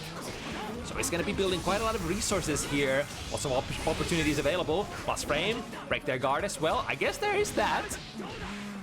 Although since it's not any super relevant plus frames, I think the guard crush doesn't matter too much, perhaps. Moving on to that extremely scary point position, 6 points for Ren, 3 for Delta. Duel 1. Let's rock. It's the very basic kind of high kiss loop. Electrify the opponent first, and then look for hits with your improved frame data, especially with that Uther Arc. A kind of gameplay loop that has been working out for Ren so far pretty well. Uh-oh, back turn incident. Apply the electricity. Apply more. And more. Finding the small hits. It flows really well. 2K 2D into a knockdown, into a heavy fireball. Very classic kind of okay measure. Oh, that was a backdash into a whiff punish wild assault. Working out. Oh, she was buffering, and as soon as she saw the startup of that move, the Sacred Edge comes out. That was literally some Street Fighter stuff right there. Rushes in. Oh, the hit was too close.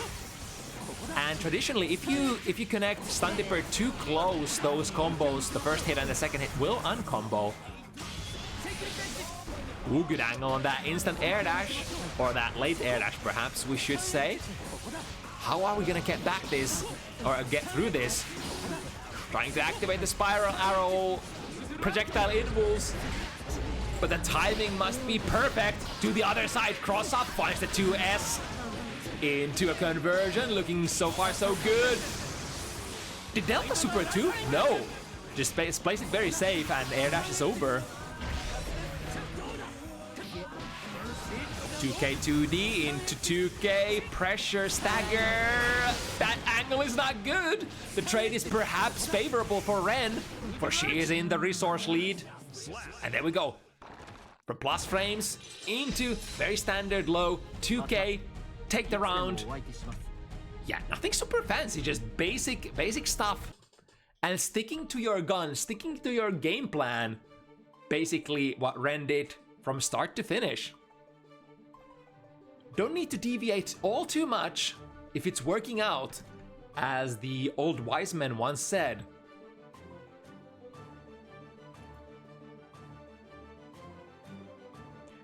All right, next up, let me go back. Which card next? Hoplan versus Sche'Peke. Okay.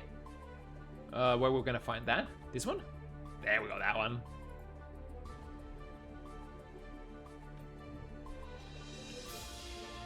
All right, give me just a moment. Doing some TO stuff.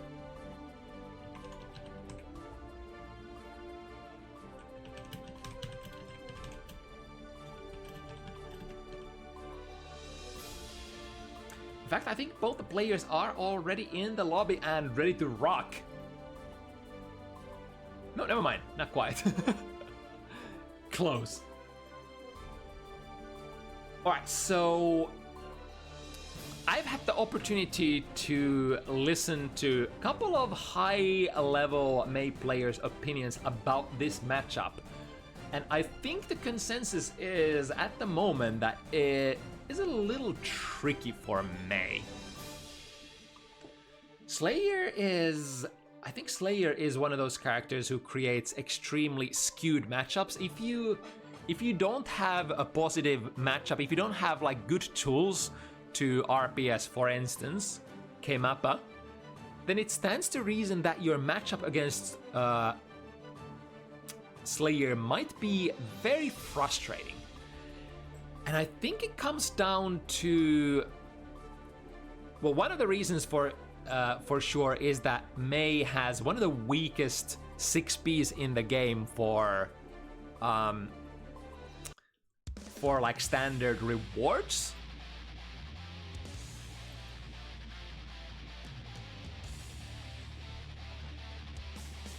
And if you don't have some sort of like, even if you get a hit with a 6P, then like the damage is not gonna be great. You get only one hit, you get like a knockdown, and you know, you can run your pressure, but having small rewards against Slayer is certainly a problem.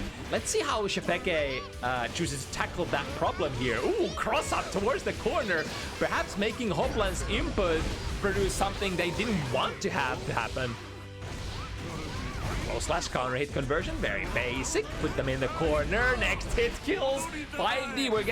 We have seen a lot of that stuff so far. And Hoplan very early into this set reaction checks the opponent. Would you be ready to block this? Answer that time was no. Ooh, nice angle that time. I think the angle, like if you go airborne against Slayer, you're gonna have to have your angle on point.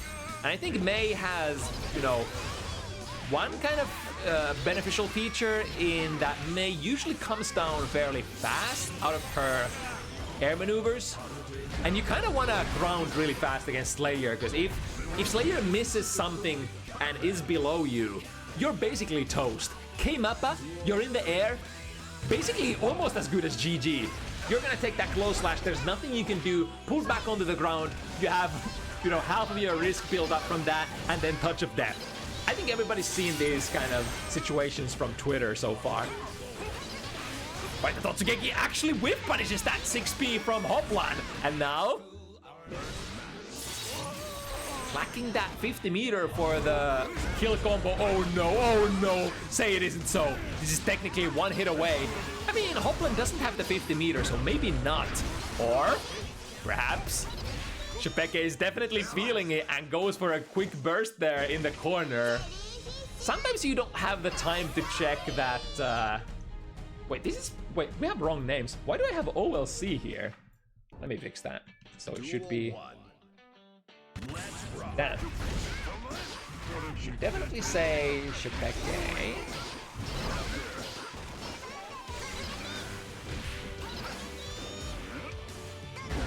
And fix the right flag as well. Sorry about that.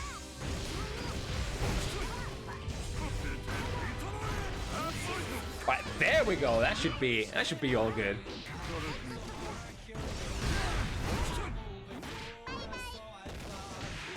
Right, during that, trying to finish the round with a 5D. We've had charged 5D action in basically every single game tonight so far. But Hoplan, being young gamist, having the reaction times of an animal that has fast reaction times. What's a prototypical really good animal that's fast on their feet? I don't know. BNB conversion, too heavy into pile bunker, and then the wall break. Guess for your life, what's it gonna be? Oh, the kind of like a bait situation. Playing a P mappa and then back walking, perhaps expecting something for from Sche'Peke.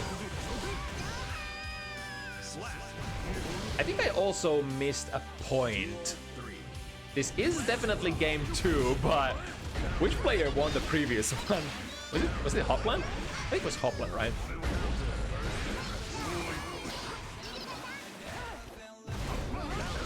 No?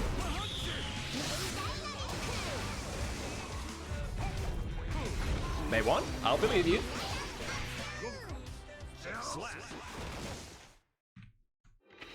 And gets the next one as well. And now that we have all the annoying TO stuff out of the way, I think we can happily and comfortably concentrate the rest of this match. Yeah, give good old UK a break. It's a one-person show ran here. Either way, Sche'Peke looking pretty strong here. 2-0 and pressing the advantage once again. But we all know at a moment's notice, Hoplan could explode. We've seen those big combos from Hoplan so far. So you give him an opportunity. Switching sides, plus frame from the K mappa. As is customary. Ooh, goes for a very slow attempt to break the wall in 6 heavy. Perhaps a Nagoriyuki muscle memory coming in. Making Hoplan miss a big opportunity here. But now Sche'Peke able to get the wall break with those good wild assault combos. Nice again, the S-Dolphin whiff punish on those 6Ps. Very risky kind of a move for a character like Slayer. Trying to whiff, or trying to fish for, I think what Hoplan has been fishing for are those dolphins at neutral. I think there shouldn't be too much anything else that Hoplan is trying to call out with them.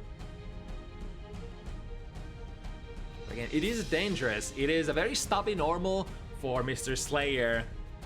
Lacking in reach. Duel 1. And if the opponent doesn't extend themselves into it.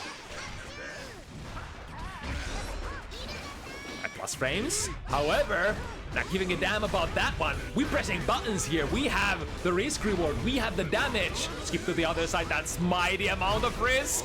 Please don't take a hit here. Oh, we took a hit. Luckily for Sche'Peke though, Hoplan drops a big combo. That would have definitely been a touch of death. Of course, there is a little bit of a execution factor when going into, you know, Slayer combos, especially from those counter hits. And of course, the optimal pile bunk loop paths are to some extent. Most of the time, you're trying to get a loop that is auto-timed or as auto-timed as possible. And I think that's what basically the combo theory of Slayer has come down to. Is the community trying to find all the most stable loops. Perhaps sacrificing damage in favor of not efficiency, what's the word? Consistency. Because I mean, this character has enough damage as it is, so you can definitely make some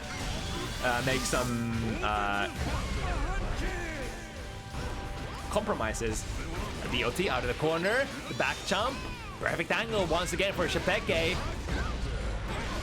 Slash will lead into basic BMB and the first round, or rather first game for Hoplan.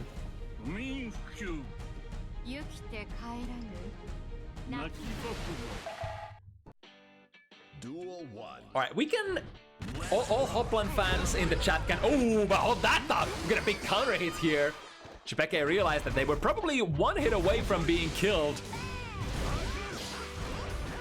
That's one other nasty thing for Mei, why this matchup might be tricky. You kind of want to jump a lot, but we were talking about how, you know, missing a Mappa on an airborne opponent is kind of nasty and good for Slayer. But also, its late is very good at just pulling Mei out of the sky. It reaches so high, so when Mei tries to move around doing her stuff that she would love to, that its late is always a looming threat for you.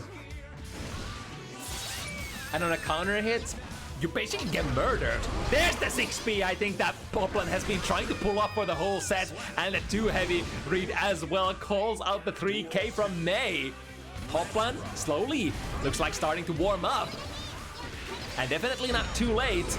Dress calls out the 6P mash from Hoplan that time. And now Sche'Peke goes for a split instead of the heavy Dolphin Plus frames. Oh, missed the meaty. So now perhaps a back throw incident could happen.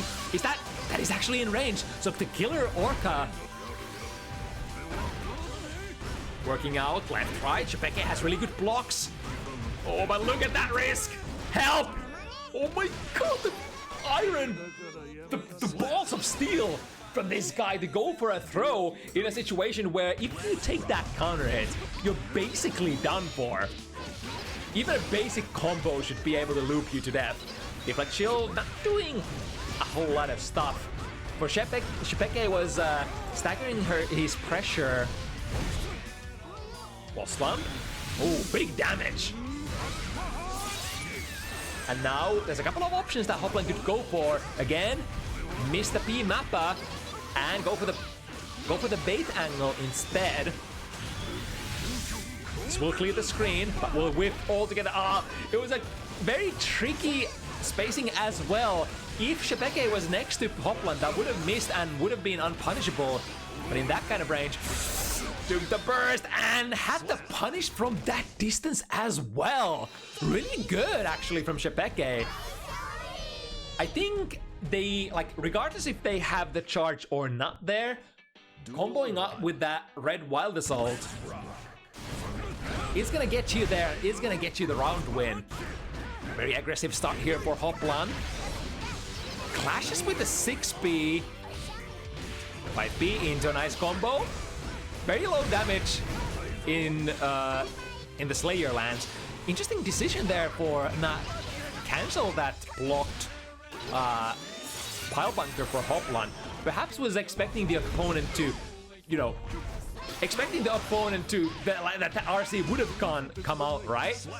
Because it usually does. You can kind of do the Kai kind of things that Kai does with a very late drift cancel out of, what's it called? Stun Dipper.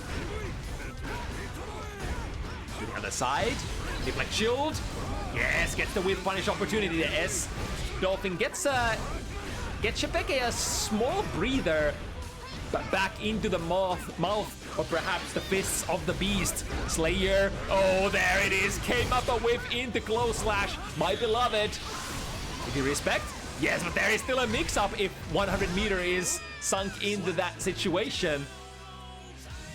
Yet Hoplan was so high on life, and that sequence required such a massive investment from Sche'Peke. Was not able to steal that round away. The split into jump K, into more pressure, fully charged 5D rather. It's Sche'Peke's time to test your reaction times, and that time Hoplan was caught sleeping. Good blocks here, more to come. Ah, yes, follow it up with a throw. First, show them the layer 1 mix-up. Then, when they basically are conditioned into thinking, yeah, that mix-up is gonna come again, then you play the throw option. Very standard stuff. Sche'Peke with a very massive lead here. Let's see what Hoplan still manages to cook up. Misses with that 6B. The stubby nature of Slayer's 6B working against Slayer there for sure, but it was also very, very nicely horizontally spaced by Sche'Peke from that jump angle. Nice, perfect backdash, avoiding it, and then getting a full punish. The fully charged 6 heavy is not quite gonna deal enough. Slayer is one of the most, one of the toughest boys, rivaling EHP of No Blood Nagoriyuki or Gotluis or Potemkin.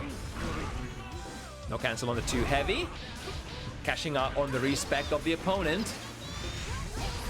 2 heavy is usually a move that is extremely minus on block. This time going for the frame trap in form of B Mappa into. Oh!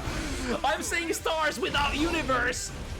The blue wild assault misses, gets an anti-air opportunity with close slash. That close slash, definitely the same clash as Nagoriyuki, same clash as Johnny, same clash as the best of them, and even better with Slayer's explosive kit. Good jump punish there on the 2 heavy. 2 heavy is one of the buttons of all time, basically a 5-frame startup move, because the low invulnerability starts on frame 5, and is quite good at disjointing people as well. That's why, even though technically it's not a 5-frame move, some players call it a 5-frame, or like a honorary 5-framer heavy button. Here we go. Gold burst, good timing. Let's see if Hoplan manages to enjoy the benefits coming in from the positive bonus. Lots of meter to spend, but we need to make the opponent block something first, perhaps. Mappa, no RC. There we go, there's the RC. However, okay. Didn't get the combo, but immediately transitioning into the K-Dandy. It's late, cleaving the air, smacking Sche'Peke out of there. And Hope is somewhat still alive for Team Finland here, as Hoplan manages to get another game. Ooh, that's a big one. Yeah, counter rate 2 heavy, one of the biggest starters that Slayer has. Definitely worth a burst, if there ever was a position like that. Plus frames from the ball. Didn't quite get the whatever Sche'Peke wanted to run afterwards. Perhaps missing dash momentum, or missing a dash startup. Plus 26 from the Master's Hammer. Pull them back with It's Late. Uh-oh, it's stacking up. Almost, even the deflect shield against the blue wireless that was coming. I think the deflect shield kinda nullified the blue wireless initially, but then Hoplan was still at a kind of like an ambiguous spacing. And our boy powering up slowly. 6B, not gonna do much against that 3K from May. There we go, 6B works as an anti-air.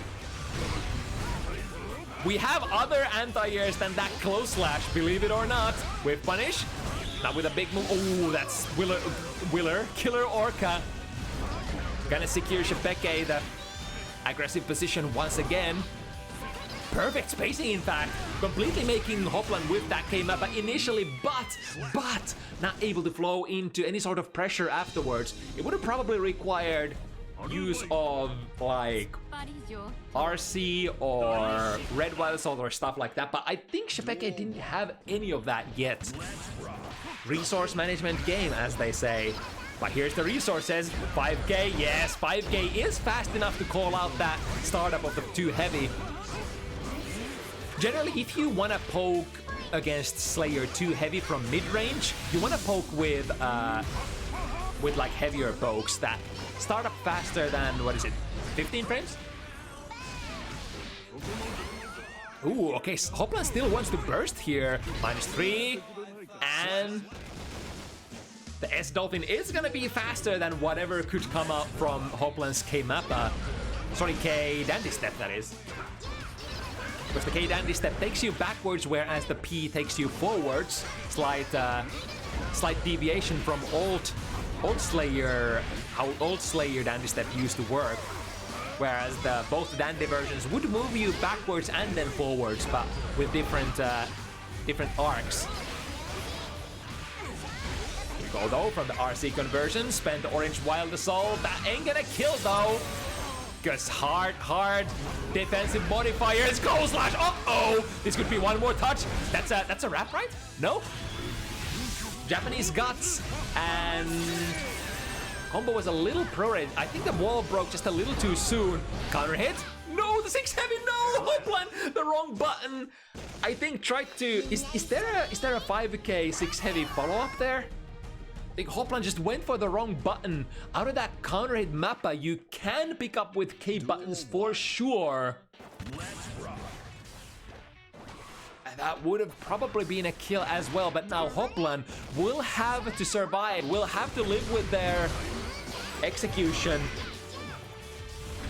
Live with the decisions that they make. Try to come back. Try to win 4 in a row to be victorious.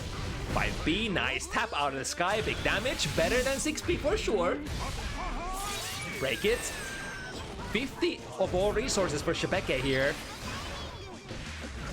Follows up with a 5k from that -3 position. Corner to corner, Hoplan has a lot of meter.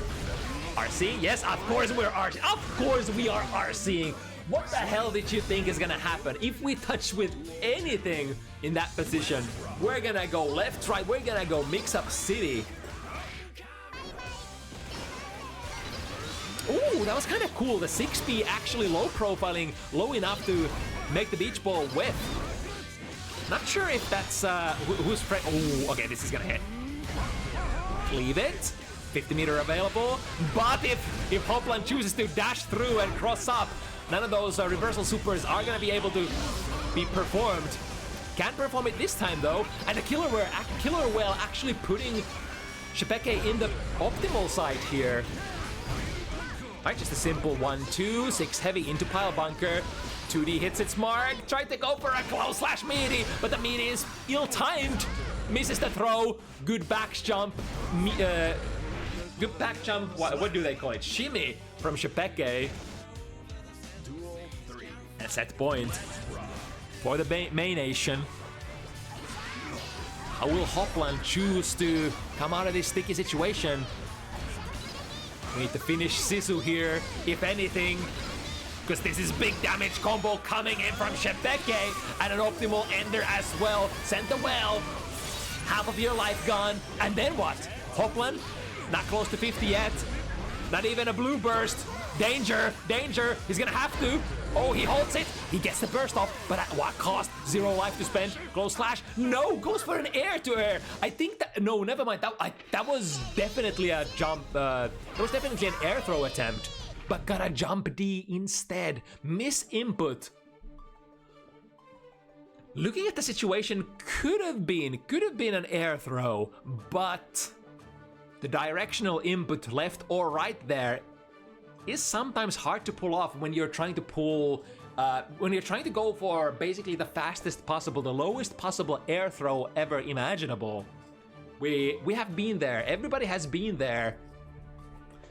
The slight execution errors definitely plaguing Hoplan towards the end of the set. However, finally meeting their match, and the very, very long Slayer win streak has been broken for Hoplan by Sche'Peke.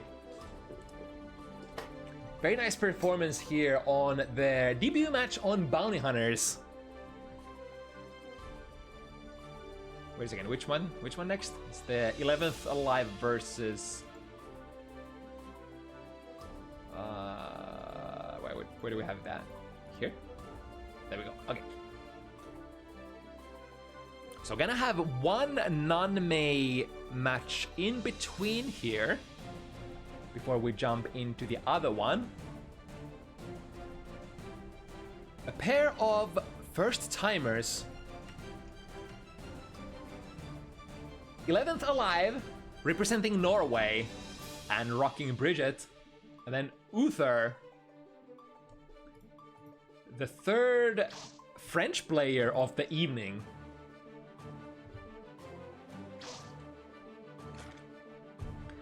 Now, rumors sing that Potemkin is not the strongest character in this matchup, at least it used to be the case. I think that is still the state of things here, even in Season 3. Although, Season 3, of course, Potemkin has that, especially with the newer edition of White Wild Assault, has some tools to fight against those extremely long-range pokes of Bridget. Could even have extremely strong combo starters if you choose to go with the slower starting version of White Wild Assault and hold the input. Basically plummets you from one side of the screen to the other. And then on hit, does give you combos as well. But definitely basically the focal points of this match are gonna be how does Bridget initially establish control at neutral, how does she maintain the control, and how does Potemkin get in? Usually, how does Potemkin choose to use White Wild Assault? I think the White Wild Assault should be the biggest game maker here. It is quite expensive though. And of course, often enough, you have to sort of resist the temptation to use Blue Burst if you want to reap the benefits of that new mechanic as much as possible. That means that like it's relatively okay to do against Bridget because Bridget's combos are not the hardest hitting. So you could... Oh, interesting. Goes for a heat tackle here. That is definitely one option. Generally, as a perfectly spaced here, clashing with the starship, won't be able to flip the block properly. Was trying to go for some sort of an anti-air there. Back Mega Fist are all faithful, and the Roger should have it. Oh, it even gets a combo pick up there. Hit tackle once again, breaking the momentum of 11th into a low, a little too early, missing the mix-up. Set up the yo-yo though, tried to go for a throw, but Bridget was airborne that time. Mega Fist forward, we could potentially see a Mega Fist forward finish, but 11 chooses basically the most safe option here. And chooses to sink 50 meter into this Roger super.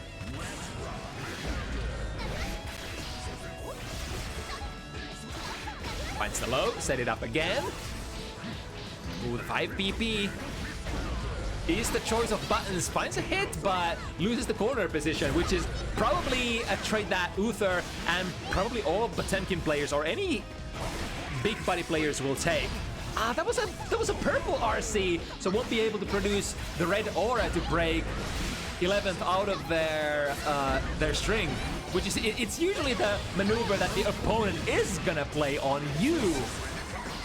You, the Potemkin player who's trying to utilize the armor frames.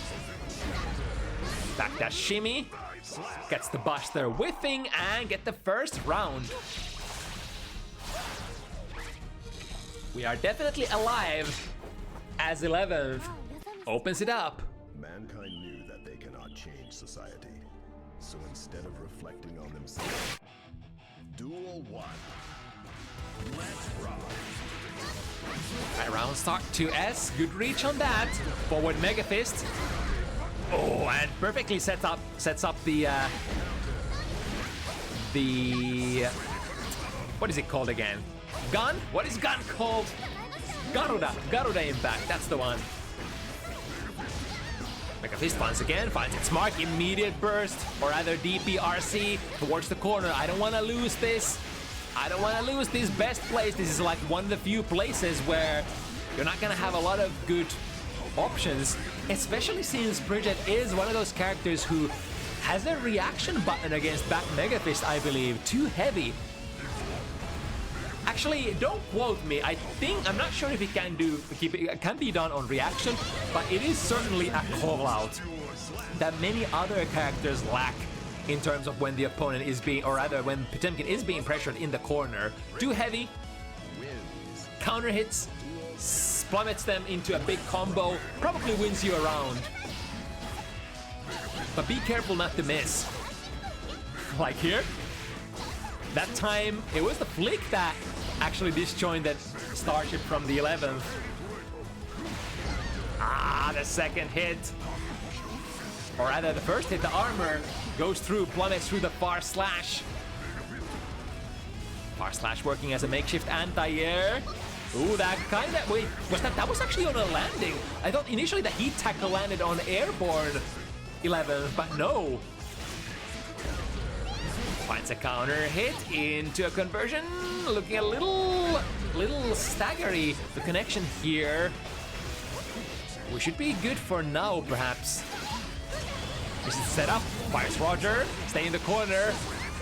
Even though we made a mistake, even though we dropped it, it's always important to come back mentally and be able to flow into the next situation.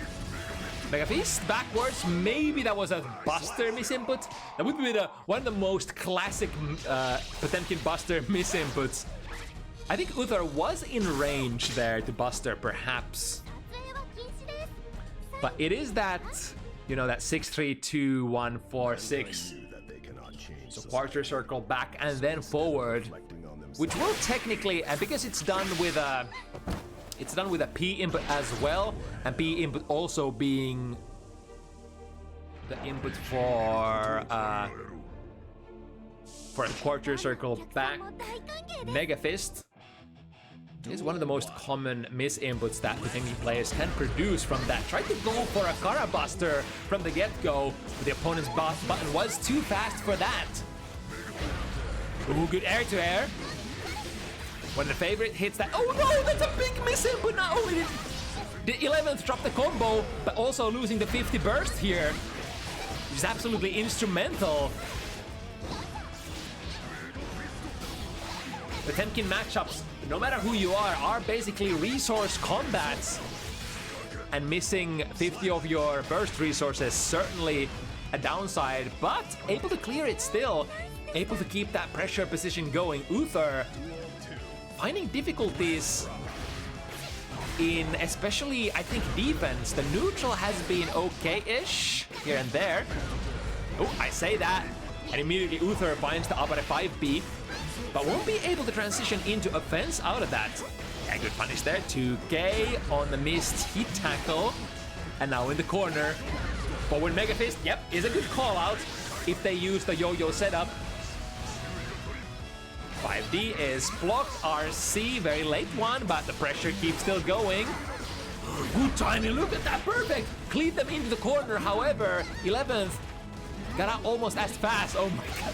The Potemkin Buster, I think, is throw invulnerable through the recovery as well, is it?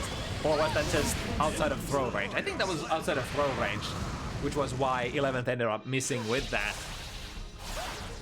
It's the startup frames that would be throw invulnerable for Buster, right? And not the recovery. Norwegian mind control. Mankind knew that they cannot change society. Right, so far, so good for Team Norway. 3-1. Sche'Peke flashing at Raaksel, but 11th was ready with the cancel. And probably, oh, here we go, DP. Yep, that's too close with Garuda. Garuda does have the added benefit of having enough disjoint to be able to sort of disjoint DPs, but at that point blank range, it is a risk that you take.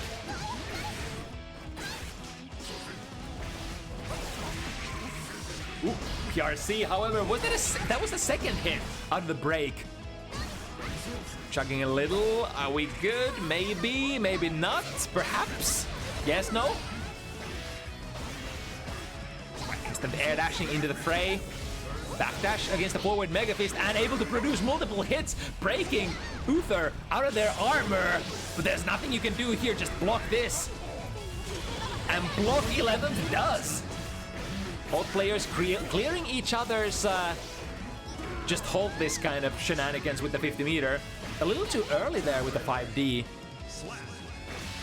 I blinked and I missed it. Didn't see if 11th was actually standing up for that, but the fact of the matter is, didn't find its target at all.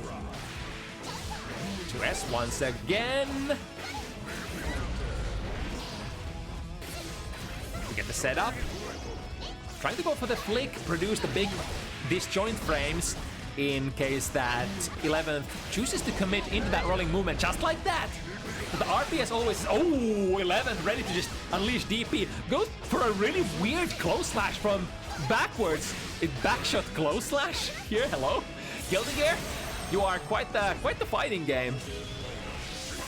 Hard call out. Sword works out. The equalizer won't be able to get close enough to push pressure here. And now Üther, once again, finding themselves in a situation where they need to win this neutral at least once. Ah, between the hits, the idea was there, but I think 11th sort of finding a needle in the haystack and able to go with that rolling movement, punishing between the flick. Once again, going under with 2S. Very nice round start option. Is a little slow, but if the opponent does not have fast enough button, I mean, I guess Potemkin can produce 2P. That's definitely one thing. It's kind of like Faust 2P, like a 2S minus, if you will. Very slow for a 2P, but very far range for a P button. Right, got the aggressive yo-yo toss. Trying to scoot out of the corner. However, I think it was the combination of Roger dive as well as that... no, that yo-yo didn't have a hit, so it was multiple... Wait, is Roger dive multiple hits? I think it needs to be, right? Right read, but the wrong spacing. Now the win punish here with the killing machine. Either player needs one. Dash forward with that Mega Fist. Might as well, if that's the last hit that you're going to require to take the set, or rather the game. There we go. The first showcase of how well Too Heavy deals with the forward or backwards Mega Fists. Fisting forward slowly. Both of the hits from kickstart registering, and here comes the mix-up or not. For Üther doesn't believe in any of that. From the close slash, RC conversion, coast to coast. We still have more where that came from. But so does Üther. RC into 5B. That was a very... there was a lot of stuff there. But Üther, 11th comes out of that situation as victorious. Nice read there.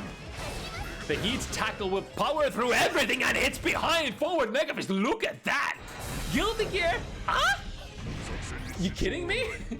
Wait, what part of the hitbox actually extended into that? That was Kickstart My Heart, wasn't it? So,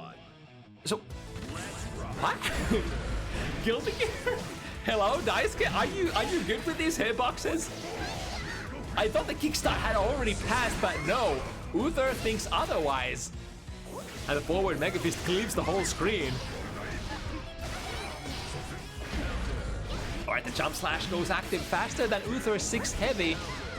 Trying to swing with a lot of Hail Marys. That's definitely a Hail Mary. Even though that is invulnerable technically, it won't buy you a favorable position necessarily. Mega Fist, good read once again. I think Mega Fist forward will always be the read that basically destroys yo-yo toss or yo-yo setup from block strings, like so. I mean, it was a little different there because the yo-yo toss was already active, but I think the yo-yo toss even on hit is, the yo-yo toss even on hit is it minus? I forgot. It is definitely not plus enough to be able to keep Mega Fist forward in check. Unless you would go into like heart rate too heavy for Bridget, perhaps?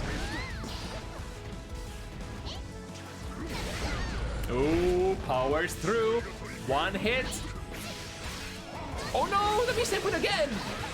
What is that? Is that a misinput on Wild Assault or something? Or a throw? Could be a lot of things.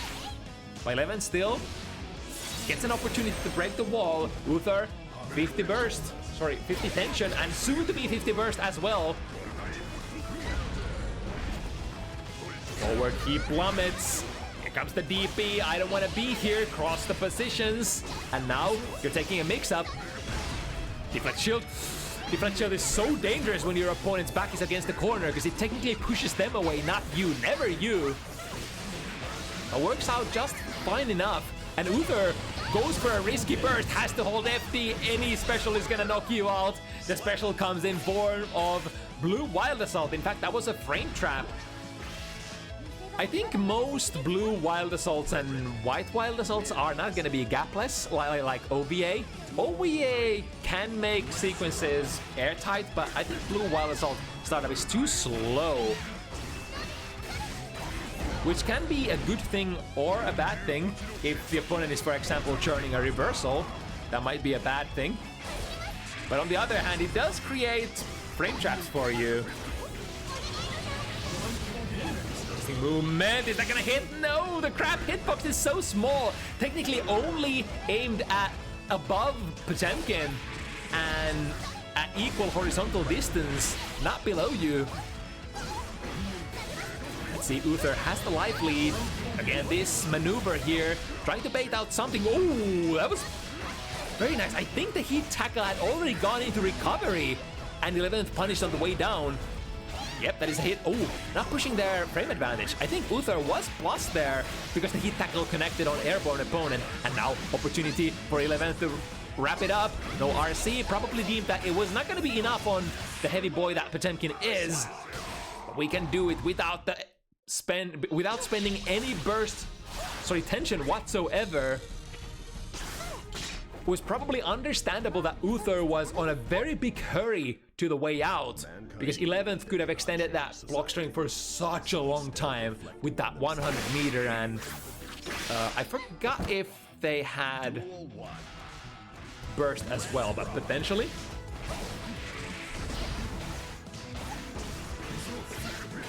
Staggering it. Very cautious of the forward Mega Fist and backdashing away. Kickstart.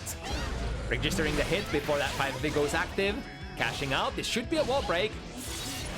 Taking with the butt 6 heavy instead of the hard one. I think Bridget is one of those characters who can afford to take the wall break on a non-neutral oriented character such as Potemkin. Fairly comfortably without a hard knockdown. Ooh, Kara cancel as a sort of a makeshift frame trap, I believe.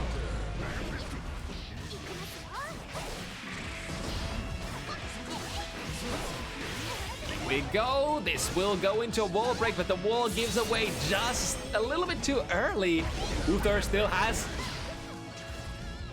some amount of chance to play. Was that the first Wild Assault? We haven't really seen too many Wild Assaults from Uther. I think the burst resources have gone mainly to blue bursts so far. But it does stand to reason that, you know, Wild Assault is a mechanic that was introduced in the newest season, so not necessarily everybody has, you know, internalized the usage of that tool as perhaps the top level players have yet. There we go, the blue burst comes out, but 11th was on top of that, has seen that, has read that.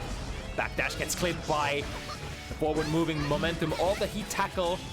Here we go once again, but nobody home. In fact, we're gonna send our goons there. Flame and Brimstone finds a frame trap with a blue Wild Assault. Doesn't score a clean hit, but the yo-yo toss with its absolute disjoint being a projectile scores another win for 11th.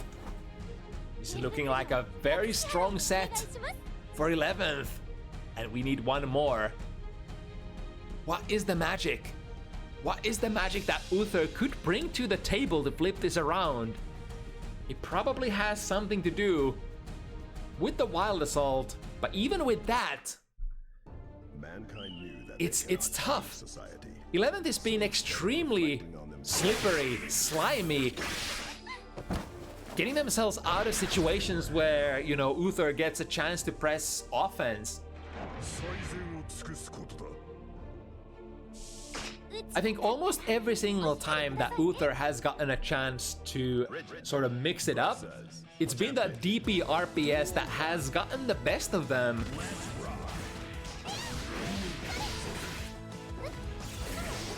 Pick up the rolling movement and pushing Uther like towards the corner. Forward Mega Fist, regaining that lost real estate. Yeah, this is the power of Bridget's the ability. Oh no! The punish with a heat tackle and no sort of forward moving momentum. Oh, that was a buster. That was a buster, wasn't it? But Uther again getting the wrong input and losing a big opportunity to score fat damage. Gold Burst is whiffed, not punished though. Forward Mega Fist counter hit. Yes, there we go. Misses the mix-up question mark. And once again, 11th just playing at the most safe distance. This is kind of like what the neutral-oriented characters want to be doing against Potemkin. Stay out of Potemkin's range. If you're not playing from a range where 5 heavy can hit, where Potemkin 2D can hit, then what is there to do for Potemkin? If Potemkin misses, like if Potemkin whiffs one of those moves, you probably have a whiff punish available, for all of his buttons are so slow on recovery. And Sleight Hit is slightly risky as well, especially against a character like Bridget, who has the opportunity to go into the rolling movement and punish you on a moment's notice. Plus frames? Oh, but Uther not pushing the frame advantage either. Speaking of the DP, once again, this is a set point. 11th plowing forward. Is this gonna be how it ends? Blue Wild Assault plus frames. Break. I think that was not plus that was not plus frames for Bridget. We are out of the corner, but at what cost? With a meager cost of 50.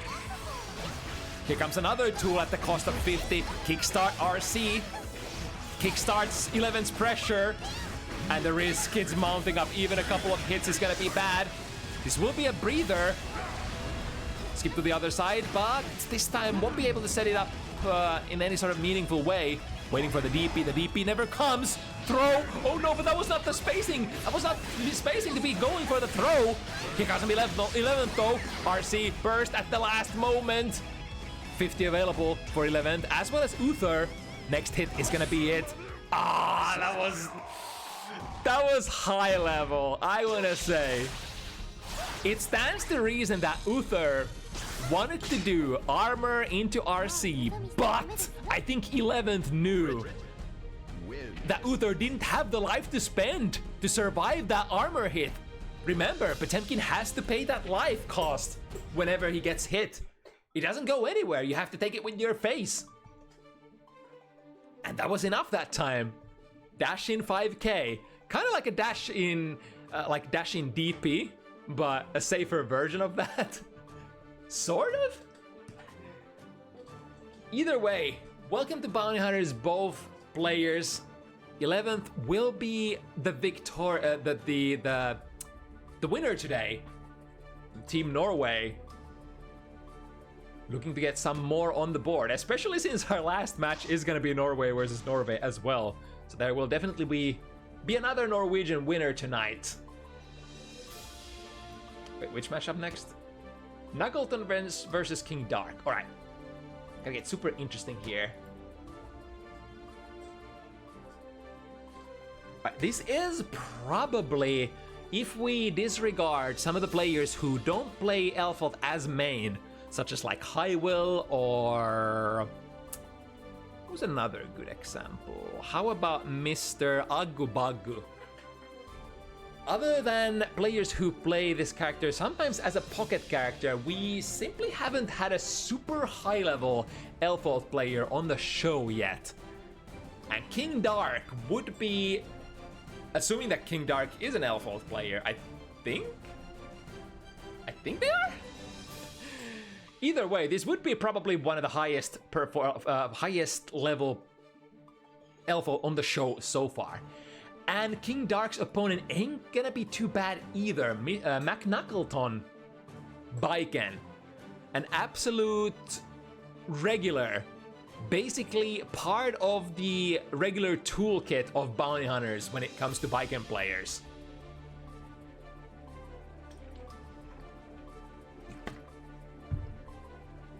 Baiken does not have a DP to RPS with the overbearing Rekka that creates mix-ups, that brings Prince High, Low, and Throw for Miss Elf-Alt. But you do have a reversal parry, frame 1 parry, that you could feasibly use. Remember, Elf-Alt can never go airtight into her Rekka. So even from the highest attack level move that you can produce, which is, I believe, 5 heavy into Rekka, there is always a gap which you can parry through.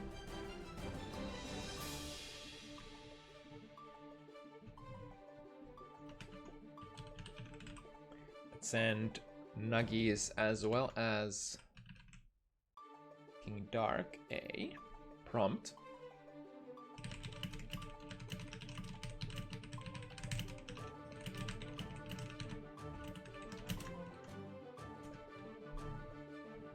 I think I see one of the players already sitting down on the cabinet. Okay. Germany versus Egypt. I think this is one of the few Egyptian players as well. Are they gonna walk like one in the end is the big question.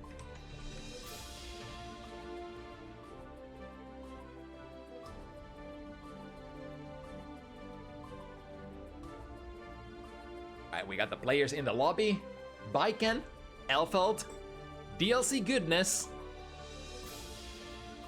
Not the newest DLC characters, but for certain Elf-Alt, always kind of fun to watch, because she's a little underrepresented for sure. Many players tend to say that her kit is a little... needs a little tweaking to bring her on par with, you know, some of the higher tier characters. But she is still usable, and she is extremely strong when she gets into that mix-up position. When you can do Rekka, she's kind of strong. That time, the Bridal Express, if you space it properly, it will be plus, but it is very hard to make it plus, and McNuggleton pressing disadvantage afterwards. Here we go, we are basically in that mix-up position. It's not only the Rekkas, but also the kind of stuff that you can do off Pine Berries, giving you left rights or high lows. Yozan hitting upwards! Wait, hitting above Baiken as well? Gee, Baiken, how does your mom let you hit forwards, backwards, downwards, and then upwards too? Is this new definition of the left, right, up, down woman the original, you know? This shot will miss completely. I got a gun too. Although Elf-Alt ain't gonna get a lot of reward out of normal shots when they connect on hit or block. What Elf-Alt wants to do usually is to miss a shot so that it ricochets back. That is kind of like what's gonna produce you the most amount of plus frames and will allow you to go in for a pressure. Alright, finds the hit. Now McNuggleton misses the pickup. Ooh, precarious position. Holds FD though, so survives the landing. There we go, as we were talking about the reversal parry. Even between those Rekka hits, I believe S Rekka, so the starter Rekka into low is airtight, but starter Rekka into overhead is not airtight. So that is something that you should keep in mind when trying to guess for which type of Rekka is coming out. Here we go, into... another S Rekka. Of course, you can always reset your Rekka sequence into S and get back your quotations charges. You always have 3 charges, out of which one is your starter, and then you have 2 other ones to do other game moves.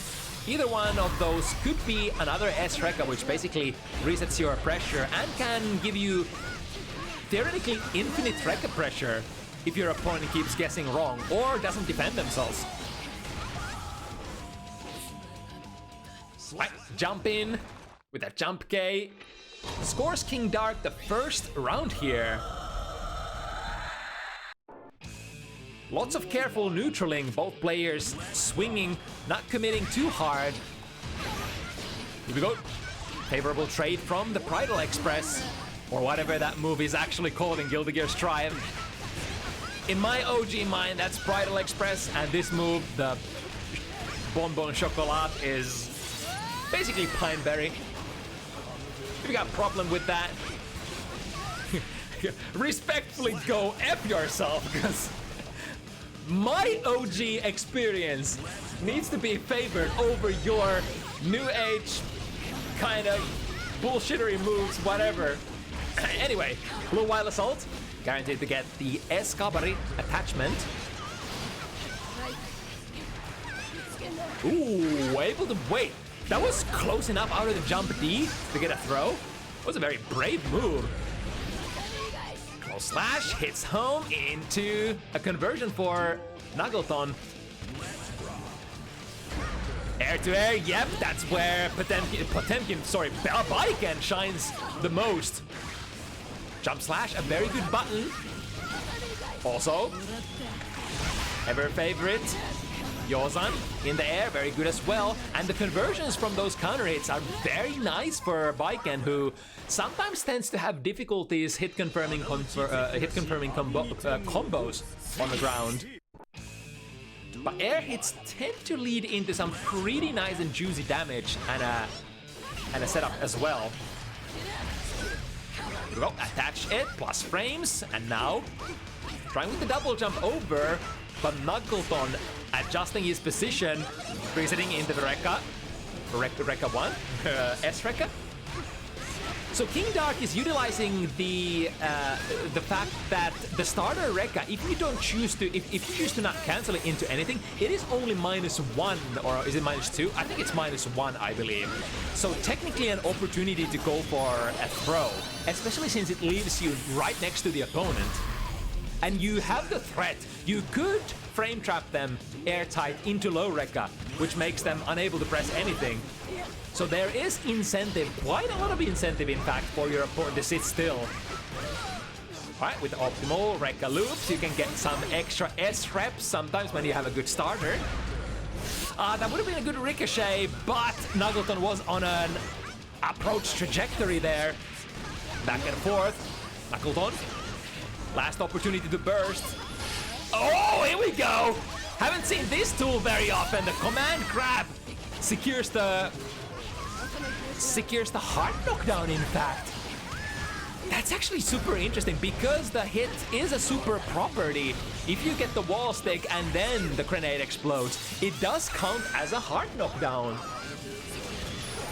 If you got reversal, wow, was that a safe jump? Yeah, it should be a very trivial safe jump, for this is one of the slowest starter reversals in the game. Even still, you have the resources, you can make it work. Super RC costs 100, but it is a DP RC of sorts. In fact, every single super in the game can be RC'd on with, so that makes it, you're able to see what is going on, and then RC if you are not happy with the result of the situation. There we go, this time there is no gap between that jump D into a low, and here come the Rekka's RC again, we go. 2D into... Oh, here we go, tried to parry between those, so was expecting S Rekka into an overhead Rekka. It's cool that the input is actually S, but S stands for starter as well. So it's kind of like, you could also say Rekka 1. I'm not sure what term people actually use, but I think S Rekka is pretty comfy to It rolls off the tongue. Oh no, wait, what? Did the tether screw up the physics of that Rekka starter? It kind of like plummeted King Dark into the stratosphere for a moment there. That's the first time I see that happen. You got the double jump. Not able to make the shot miss again. I think if something it's probably better to take that shot with your face actually, rather than allow it to whiff on you. Here we go, left, right, into the other side. And Rekka overhead. Yep, there is gonna be a gap between their overhead version of the Rekka. I think second Rekka into low Rekka, is that airtight as well? I forgot. I think low Rekka is always airtight, right? Correct me if I'm wrong, knowers in the chat. Ooh, that was not a safe jump this time. Again, the left, right. Here we are, this side, RC, keep the pressure going. McNuggleton says, nope. None of that. You don't get to push the offense after that. Into the corner, and intercepts King Dark, making it 2-2. All right, we got an interesting game in our hand, or rather on our hands. Heavy Kabari minus, but at that extremely spaced distance, not much you can do about that. That shit, with a meager cost of 50 burst. King Dark chooses to negate it with 100 of their own, cleaving the crown. However, here comes Yozan from the air. Oh, what's gonna happen here? The shot completely missing, in fact. Here we go, into the Rekka, and that throw, punishing. I think that was probably a parry starter. Here we go, 1-2 into the corner. Not believing in the mix-up. Actually getting out by holding up back. And making it count for a lot. Flipping positions, and then able to find the successful hit there. Now, round start bar slash 9-framer for Knuckleton works out. I think Elfolt's bar slash is much slower. The other side, was that plus? Nobody knows. Jump slash, Yozan doesn't connect. Oh, that was a very rude landing here, getting punished by close slash. Hard knockdown on the super. This shouldn't hit behind, right? So Knuckleton is safe. Yeah, but so is King Dark if they're ready to spend the 100. Yeah, have to burst immediately as soon as possible. No, the blast radius. There is no hitbox in the initial gunshot, right? I'm pretty sure it's the initial blast radius that gets you the first hit, right? So Knuckleton first time in this set. Oh, that was a good ricochet. Was a little too high to be able to get the anti-air there. It's kind of what you want to be doing, so if possible, be under Elfolt. But if Elfolt is so high, in fact, that was like a super jump or a double jump distance, then the shot is gonna come back at you before your close slash anti-air would go online, I think. Well, that was a very far-range 6B. Works out initially, but Knuckleton ready to push it. No meter. But don't need it. We got that. I think that was an airborne hit. So got a maximum conversion. And another one where that came from. King Dark still wants to play this. 100 meter almost. Jump slash will do it. Oh wait, is that jump heavy? I forgot. Counter hit into Rekka. That's half of their life. Finds another one, and we have an opportunity to break with a super hard knockdown. What's the mix? I think Elfolt is in a unique position where she can kind of RP as the reversal parry there by playing the left-right instead of a strike throw. And again, Knuckleton finding the hit against the Rekka. There is a way for Elfolt to option select her super into every one of those Rekkas, and in case the opponent reversals, that super comes out and punishes them. But it is a little tricky input. It is very technical, and it's very understandable that many players are not, either doing it actively or just not doing it successfully every single time. is kind of a chore to input, right? So, but hey, if you want to fare at the top level of play, sometimes you gotta churn, you gotta press more buttons than you're comfortable with, and what have you. Shot lands in McNuggleton's face. That's way too minus. Throw punish. Here comes it. Left, right. What's it gonna be? Trying to wait for the super, or sorry, the burst from King Dark. Finally, it's here. And this super will have to be RC'd, I think. It's gonna whiff. Yep. Drifting forward. But McNuggleton was at a safe distance. Coming down with a jump slash. And that is enough, in fact. McNuggleton, after that very even 2-2, blazing forward 2 games, this is where the differences start mounting. This is where we have collected enough data. This is where McNuggleton's muscle memory, the brutal efficiency of Bliskke is starting to kick in. Good timing on the burst. Sometimes very dangerous, but if you can get it, it's well worth the risk. It stays outside of the range of Yozan. Here we go again. Yes, you know it already. No matter the height, the Yozan, the drive by Yozan is so good. Comes to jump D, doesn't want to deal any of that. I am the one who mixes. Me. I was the designated set play character, says Bliskke. But you know, Elfeld has some good mixes and set play herself. Not too much frame advantage from that third Rekka ender, especially if it's high or low. Usually, if you want a good frame advantage, you want to finish into the shotgun, I believe. DK Yozan can't react to that. Followed up with a RC as well for big rewards. King Dark on their last legs here. Good 6B into grenade setup, and we can break it. Even though we were at a life disadvantage, I think the situation favors King Dark here. 50 meter, lots of meter for, oh, that's some RPS. So because King Dark went for the left-right, which will counter your reversal parry, McNuggleton went for a gold burst instead. And that gold burst will be super easy to pull off, because there is no strike on you.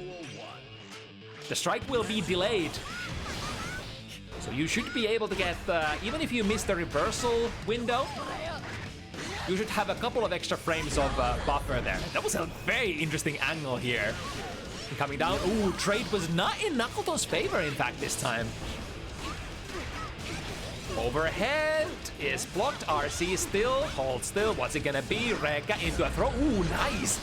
I think McNuggleton is the first player that I see actually taking S-Rekka into a throw.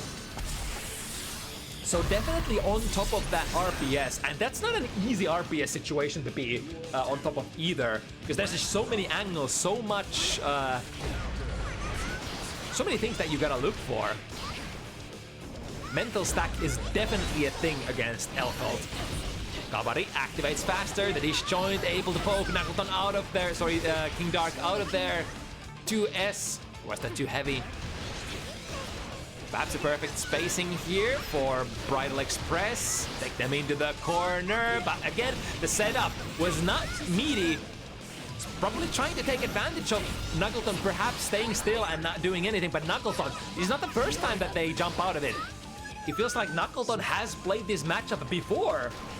Perhaps even in anticipation for this Bounty Hunters set. Who would do such a thing? Who would power up?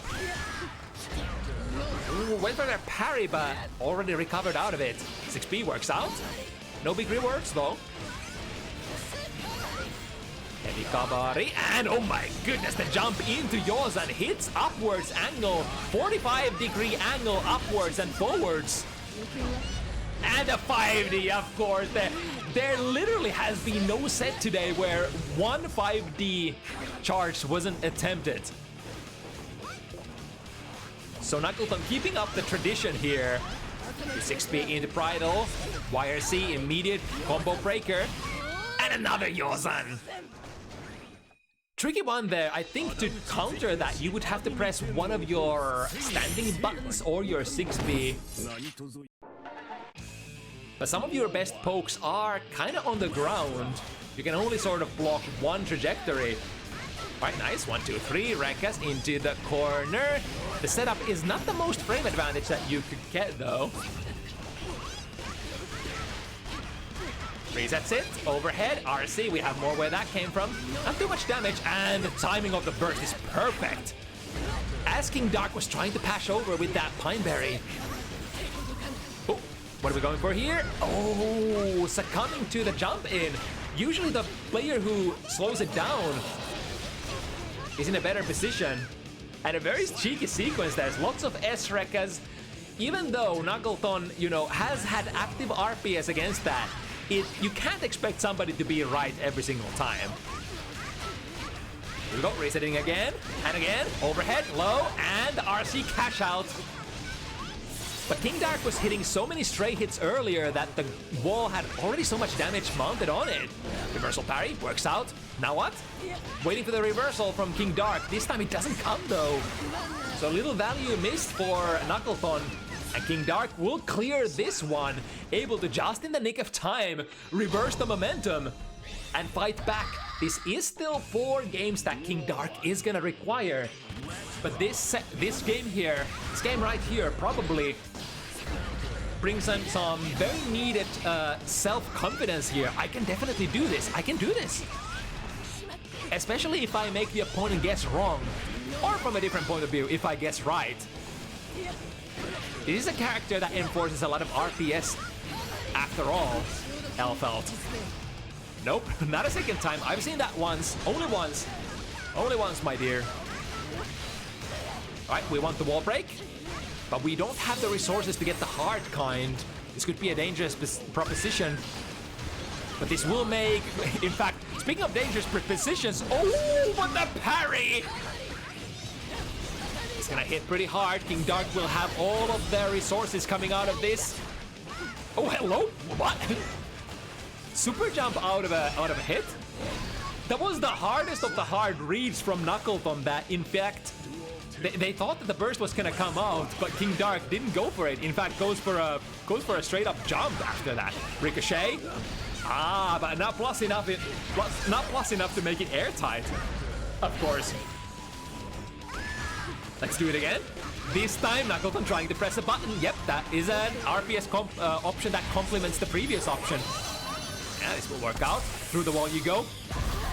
Oh, never mind. Just die. Casual die. No wall.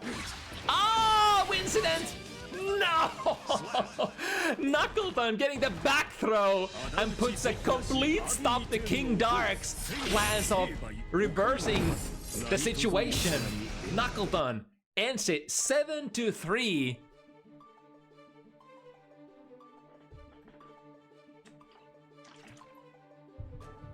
Good stuff both ways, and I feel like there was so much more to come as well for King Dark. But alas, it really did feel like McNuggleton has actually played this matchup before. Could argue, I would take a gander that McNuggleton actually has a pocket Elfelt as well. I'd be willing to wager money on that, because that was a lot of just being on top of the RPS most of the time. I think a lot of value for Elfelt players will come from the fact that, you know, it's slightly rarer character, and it's a character that overwhelms you. So if you can clear your mind and concentrate on only the things that matter, then, you know, you're at a pretty good position to guess right, at least sometimes. And, you know, that's enough. Alright, so unlike this card says, Rygant won't be here tonight. Instead, stepping onto the fray is Bliskke, another Norwegian player. This will be a Norwegian mirror match. Very interesting. I am super excited for this. Generally, these gentlemen don't want to play against each other on Bounty Hunters, for they play on a regular basis.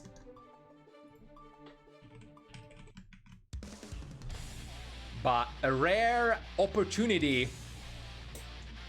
Bliskke covers for Rygant, and we're gonna see how do these Norwegian powerhouses fare against each other. Now, Duel 1. they should be rather on a deep Yomi layer. As said, yep, immediately baits the burst, ends the sequence. Into the low. And the wall break. Looking so far so good. Bratlizia only has so much mana left here. Mash, and now there's a lot of what's it called? A lot of utility, which is probably the reason why Bratlizia chose to go for the Mulligan Super here. Getting much more better options for this incoming pressure sequence. Again, only utility in hand, and the only spell that Bratlizia has is slow one. That is Arpeggio. You can't use it, and Bliskke knows. He knows there's nothing that Bratlizia can cast. It comes forward aggressively, prompting Bratlizia to spend that burst immediately. Terrametron in hand, but it's a little different. Repulsive Rod as well. Generally not the Rod. that was like literally everything going bad for Bratlizia there. Had the Rod as well, that was the one that you don't usually want.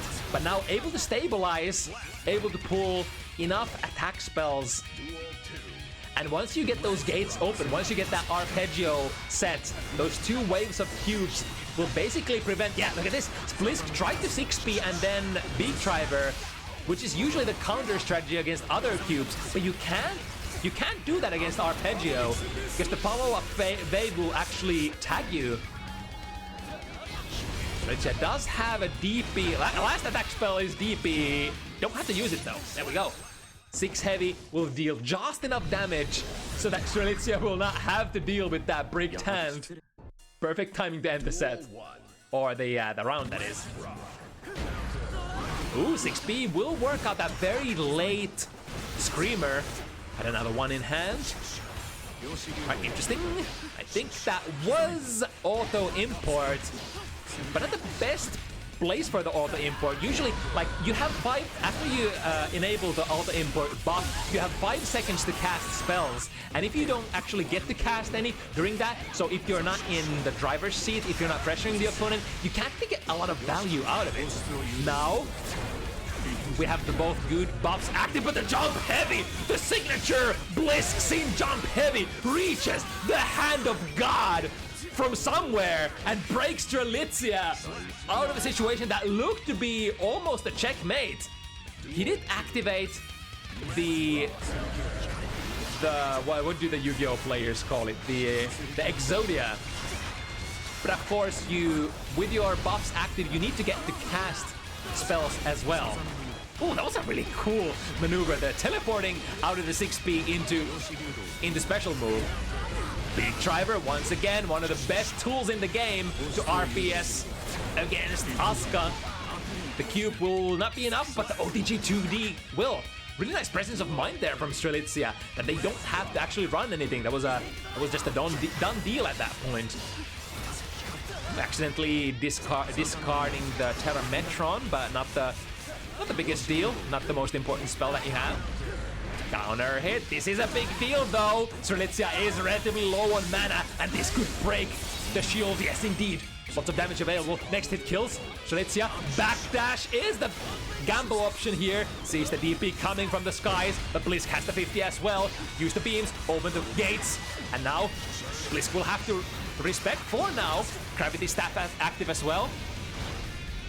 Curving, reality, warping. Ooh, what was that, 5P? It's a really nice anti-air there for Bliskke. And simple Bleak Driver is gonna be enough, since the dopamine burst, the came through, the mana shield was broken. So any hit would have done like almost over 100 damage there as a finisher. 2D starter. So 2D from Asuka is basically a projectile that is stuck to the ground, which is one of the go-to tools for RPS with Sin. If you don't have a spell that can challenge like 6P or Big Driver, you can always send a 2D forward and catch them not crouch blocking. Right, good situation. The Arpeggio will allow Bratlizia to cycle through cards. Yeah. Interesting RPS there, but Blisske has one more to go. Damn, that was a lot of layers. So Bratlizia teleported to the other side, waited for the YRC, baited it, but then Bliskke said, I don't care if my YRC gets baited because I still have burst and you're guaranteed to take my pressure in the corner because you yourself don't have the burst. Game with a harsh cost, had to spend the burst, but I think it's a cost that pretty much every single Guilty Gear player will play happily. That's a lot of arpeggio. Wow. Yeah, Bliskke ain't gonna do much here. Open it. Yeah, no 6Ps available. The meta is, of course, or the RPS is, you need to poke Asuka before the first wave of cubes arrives, then you can kind of delete it. But if you can't get there in time, then the arpeggio is just basically a guaranteed way of getting plus frames. Overhead into, sees the RC coming. That's a very precarious place to burst because a lot of the time Sin players will follow that pseudo high-low, that hoof elk into an RC, especially if they don't have the the stamina to spend. And Bliskke goes up 1 in this Norwegian face-off of behemoths. Tried to go low there, but a little too close, gets tagged by Bliske's poke. Right, we have some basic cubes, can make some plays happen here.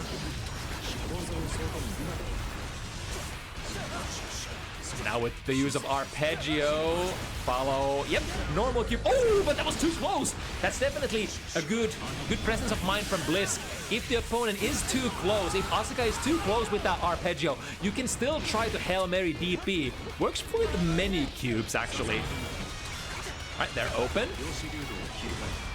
We get another one. We have good buffs here.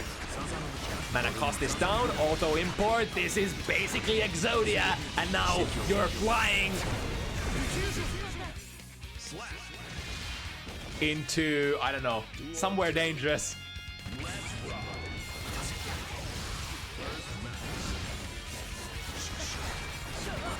Right, able to set up the rainbow cube and cycle the deck. Nice, drew up the arpeggio into a mix-up hard bait. Bliskke delays it, smart stuff from both players. In the end, Bliskke did get that combo breaker off, but he's awfully low health. I think this should beat. Yeah. So I think if Bratlizia doesn't cancel the spell chant into a mana recharge or a redraw, then you could be safe against that RTL. But basically, it's kind of like a go-to thing that you always cancel chant into, you know, either redraw or recharging resources. If you don't do that, then you're eventually gonna run out. Now, this is kind of a teaser. Having the buffs, having the Exodia buffs in hand, but being completely unable to utilize them is basically a bricked hand at that point. Go 2K into a tick, but the mix-up into a midi-low is the most common option for Sin Kiske in that situation. Terrametron can be unleashed from an airborne position, in which case it won't be glued to the ground. Open up the gates. Mix-up is available.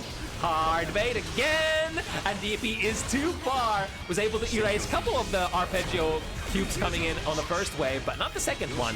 Open it again. This time, Bliskke choosing to respect lots of cubes that you can't challenge, and now with this black hole cube, there really was no reason for Bratlizia to have to press the issue. They can just wait, make the black hole, make the, you know, the, what's it called? What's it called when objects orbit each other? Orbit! What's the word when objects orbit each other in space? Derp orbit. I'm so fucking good. Oh my god, QK is the best. Anyway, teleport into DP mix up. Oh, that's the first time I see that one. Not sure. There's a lot of options where you could teleport because it's basically an eight-way instant dash. Right, waiting for the burst again, but this time Blisske, or rather, once again, Blisske is delaying it. Perhaps at this point, it is best for Blisske to just save that burst for the next round, no matter what happens. Again, the bouncing cubes from Arpeggio, they hit from every single possible angle. There is one angle where you can be safe. If you are at full screen against Arpeggio, Sin can use 2S to erase the bottom bouncing volley of the Arpeggio, but the downside is that it doesn't lead into anything, basically. It doesn't buy you and it just makes you a sitting duck. But it's definitely something that you can do. Now, empty hand here, one attack cube, I think that was very important for Bratlizia to draw that cube, but whether he gets to use it is a completely different kind of deal. Right, getting to stabilize. We get lots of buffs as well. Nice dash jump over the cube and far away. Yeah, the rainbow cube as well. Attempts the 6 heavies. Nice, Blisske is standing up for all of those. But I mean, it's technically a guess. I forgot what the start up time of that is, if you can react to that or not. Blisske was too far away to Gatling into the 2 heavy, which means whiff punish is available, and Bratlizia ain't gonna miss that. Ain't gonna miss that opportunity to whiff punish the heavy button whiffing on Sin-Kisk, or from Sin-Kisk. There might actually be Bratlizia using FD there as well, which does hasten your prospect of missing your heavy button cancels on Sin. 2 Arpeggios in hand and attack spells to combine with it, so very offensive hand. If only we can reverse the situation. We have the deflect shield in the super. Just goes deflect shield this time. Bratlizia is one of the Asuka players who loves to throw that particle cube after that deflect shield as well. There we go, there's the 2S from the spacing that we were talking about earlier. It did buy Blisske a little bit of breathing room. Overhead into... No cancel with the RC. I think Blisske didn't have the meter yet, so was just forced into the Gazelle cancel. Swinging a miss, but following up with a 6P. Yep, 6P basically from any character, and especially from Sin-Kisk, who has such a horizontal 6P, will be able to poke into any of the basic cubes. Oh, that's actually a miss input, I think. What Blisske wanted to do was 6P, but since Tyrant Barrel is double huddle, B was got that by accident. Right, we got the buffs. Exodia is available, is activated. We got more. Teleport to the other side. Yeah, this is in the bag, I think. Bliske's only hope is to burst, but he kind of doesn't want to do it because he's sitting on a round lead. Yeah, this is the most safe play for Blisske. Just take the W, or take the L, because it's just a fact of the matter that Asuka will sometimes just draw such a super powerful hand that you can't just contest it anymore. Right, 5 heavy, first hit cancel, trying to catch Bratlizia off guard by altering the cancel of the first or the second hit. To the other side, yep, plays it safe. Just blocks patiently. Looking for an opportunity, there we go. So, but they say looking for an opportunity to open the gates. We have bit shifts, machine gun, or the fire orbs. Dear children have a lot of different names. I was able to push Blisske far enough away back into the black hole staff. So Bratlizia, couple of games of momentum on Bliskke. Was looking to be extremely even at the start, but now the tricky tricks are coming through. So out of the standard cubes, the green cube is the only one that Sin won't be able to 6P if there's a lot of distance between the two characters. Which is what happened here with Blisske a second ago. It also depends on the timing of your cancel. So if you don't cancel 6P, it will keep its active frames for a while and will be able to delete the downwards momentum cubes as well. But if you cancel into Big Driver immediately, then you forfeit that hitbox and will become vulnerable against further cubes. There's actually a lot of like tech and understanding of how the cubes work and what you should be doing and when you should be canceling things. Yeah, we're basically in the mix with DJ Bratlizia. Breaking the wall. The options are slowly getting slim, mixed up, and of course, yeah, Bratlizia kind of... There was nothing to do there. I think Bratlizia just didn't even have to strike anymore. I think there was a couple more cubes coming in from Arpeggio, which sort of would have secured the win, and then Bratlizia could afford to let Bliskke fall onto the ground and go for an OTG kill as well. So the timing for Bliskke to find that burst was extremely difficult. He did come up with that burst a little too late into the round as well. Right, bar slash works out. Immediate burst from Asuka. Asuka is definitely one of the characters who you wanna burst rather fast. Gets a mix up here with the cubes. Oh, perfect spacing. Goes for a soft bait here on the burst, but Bliskke once again holding it. But the thing is, the longer you hold that burst, the harder it will become to burst. Good English, but maybe you get the idea. Especially on Asuka. Because like Asuka can sometimes... Ooh, big, too heavy. Through the wall. Maybe breaking mana shield, not quite. Very close though. Bratlizia is basically, yeah, I was about to say, Bratlizia has to take a gamble here. It has to be either YRC immediately, deflect shield immediately, backdash immediately, or something along the lines. Because his mana shield would have been gone on the next hit. So big win for Bliskke here in terms of resource position. The blue burst is probably one of the primary ways of Asuka just reasoning back to the neutral game and resetting getting a new draw, so to speak. So having Asuka who doesn't have burst available is basically a win condition for you in a way. I mean, obviously goes for any character, but if you're pressuring Asuka who does not have burst available, they're usually dead, right?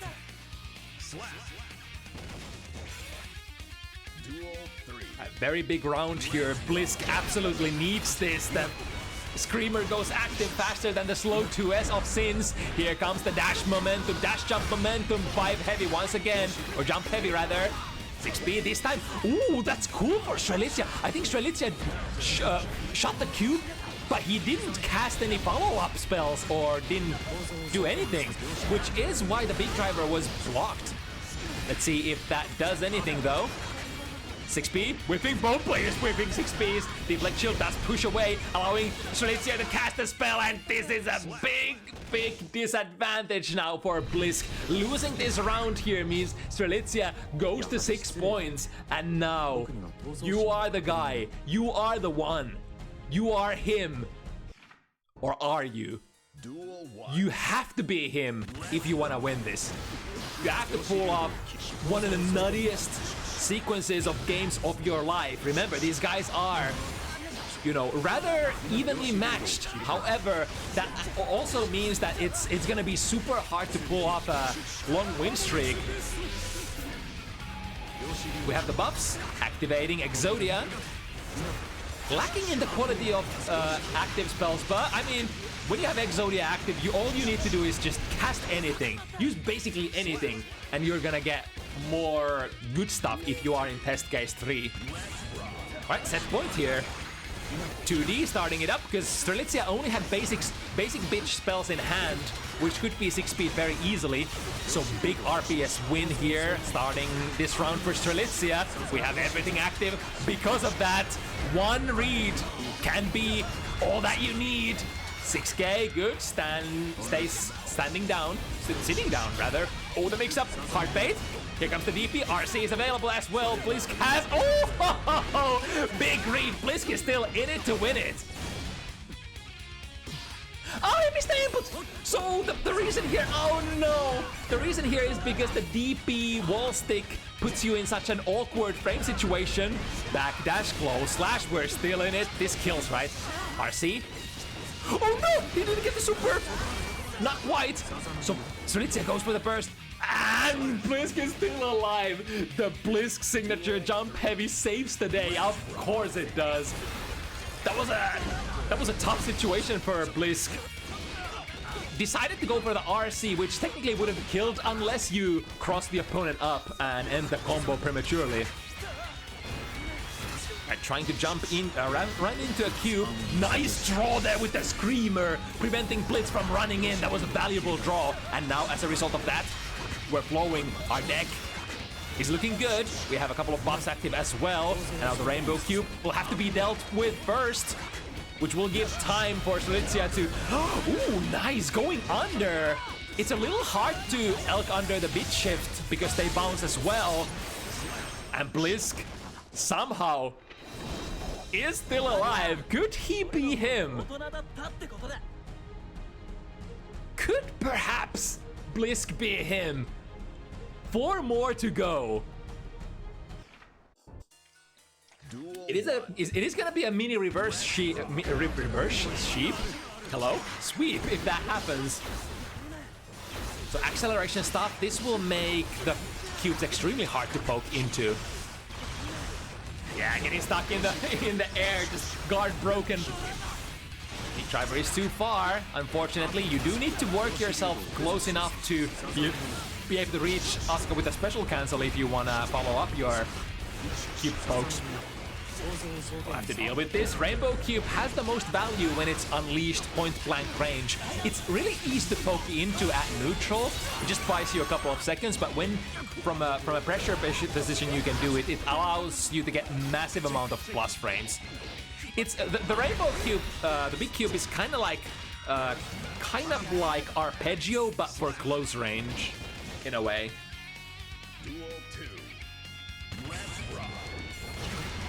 Right, Screamer. Successful start for Strelitzia's hand. Got the mana cost down. We are in test case 3, looking good. We have cross-up, mix-up available with that teleport potentially. But the attack spells are weak. We only have the Rainbow Cube. That's not the kind of spell that you can release on neutral. That's a mix-up spell. And I think Bliskke knows how bad his hand is. He goes in and does it. Ooh, dashing 6B. Nice, was able to delay the cancel on the blue cubes. That's really cool. Oh, sorry, green cubes there successfully for Bliskke. Alright, take these 3 hits. Gets to draw a lot of spells while that is happening. Mana buff is available. Discards it. Alright, interesting.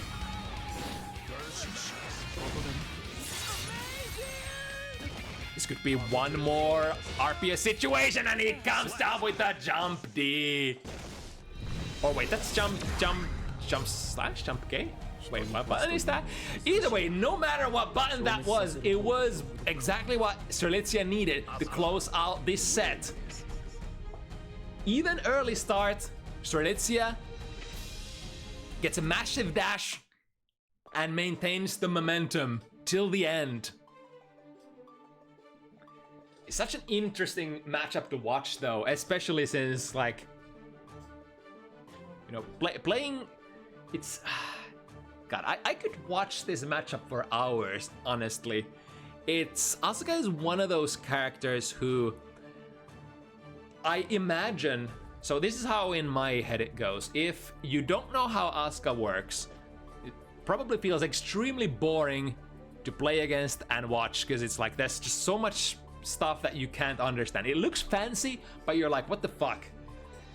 Then when you start doing research into how the character works, it becomes so much more fun to watch, because you're like, oh shit, I can actually understand this shit that is going on. And then the pinnacle is when you're kind of like looking at the screen, looking at Asuka's cards, looking at his decks, knowing exactly what the cards do, and then there's a shit ton of different angles. It becomes like trigonometry. How do you pronounce it? The math of, you know, angles and stuff. Am I stupid? Am I a Sin player? I may be stupid. Geometry, that's the one. Simple geometry. I may be stupid. You heard it here, folks. Sin players, man. Sin players. Alright. Anyway, it is around 9 p.m. finish time, which means that we have a couple of tournaments going on in the background where we could send you guys. It's been another fun week. If you want to sign up for next one, we do this every Sunday, even though it is Evo USA weekend next week, right? I think Evo is Friday, Saturday, Sunday. It usually doesn't sort of collide too much with Evo because it's like early evening still. So we are gonna be running Bounty Hunters as, you know, as per usual normally. If you want to join my Discord. We're gonna post sign-up forms there in just a couple of seconds when we go offline. Otherwise, I think I'll send you guys over to the Gender Cross-Up weekly tournament.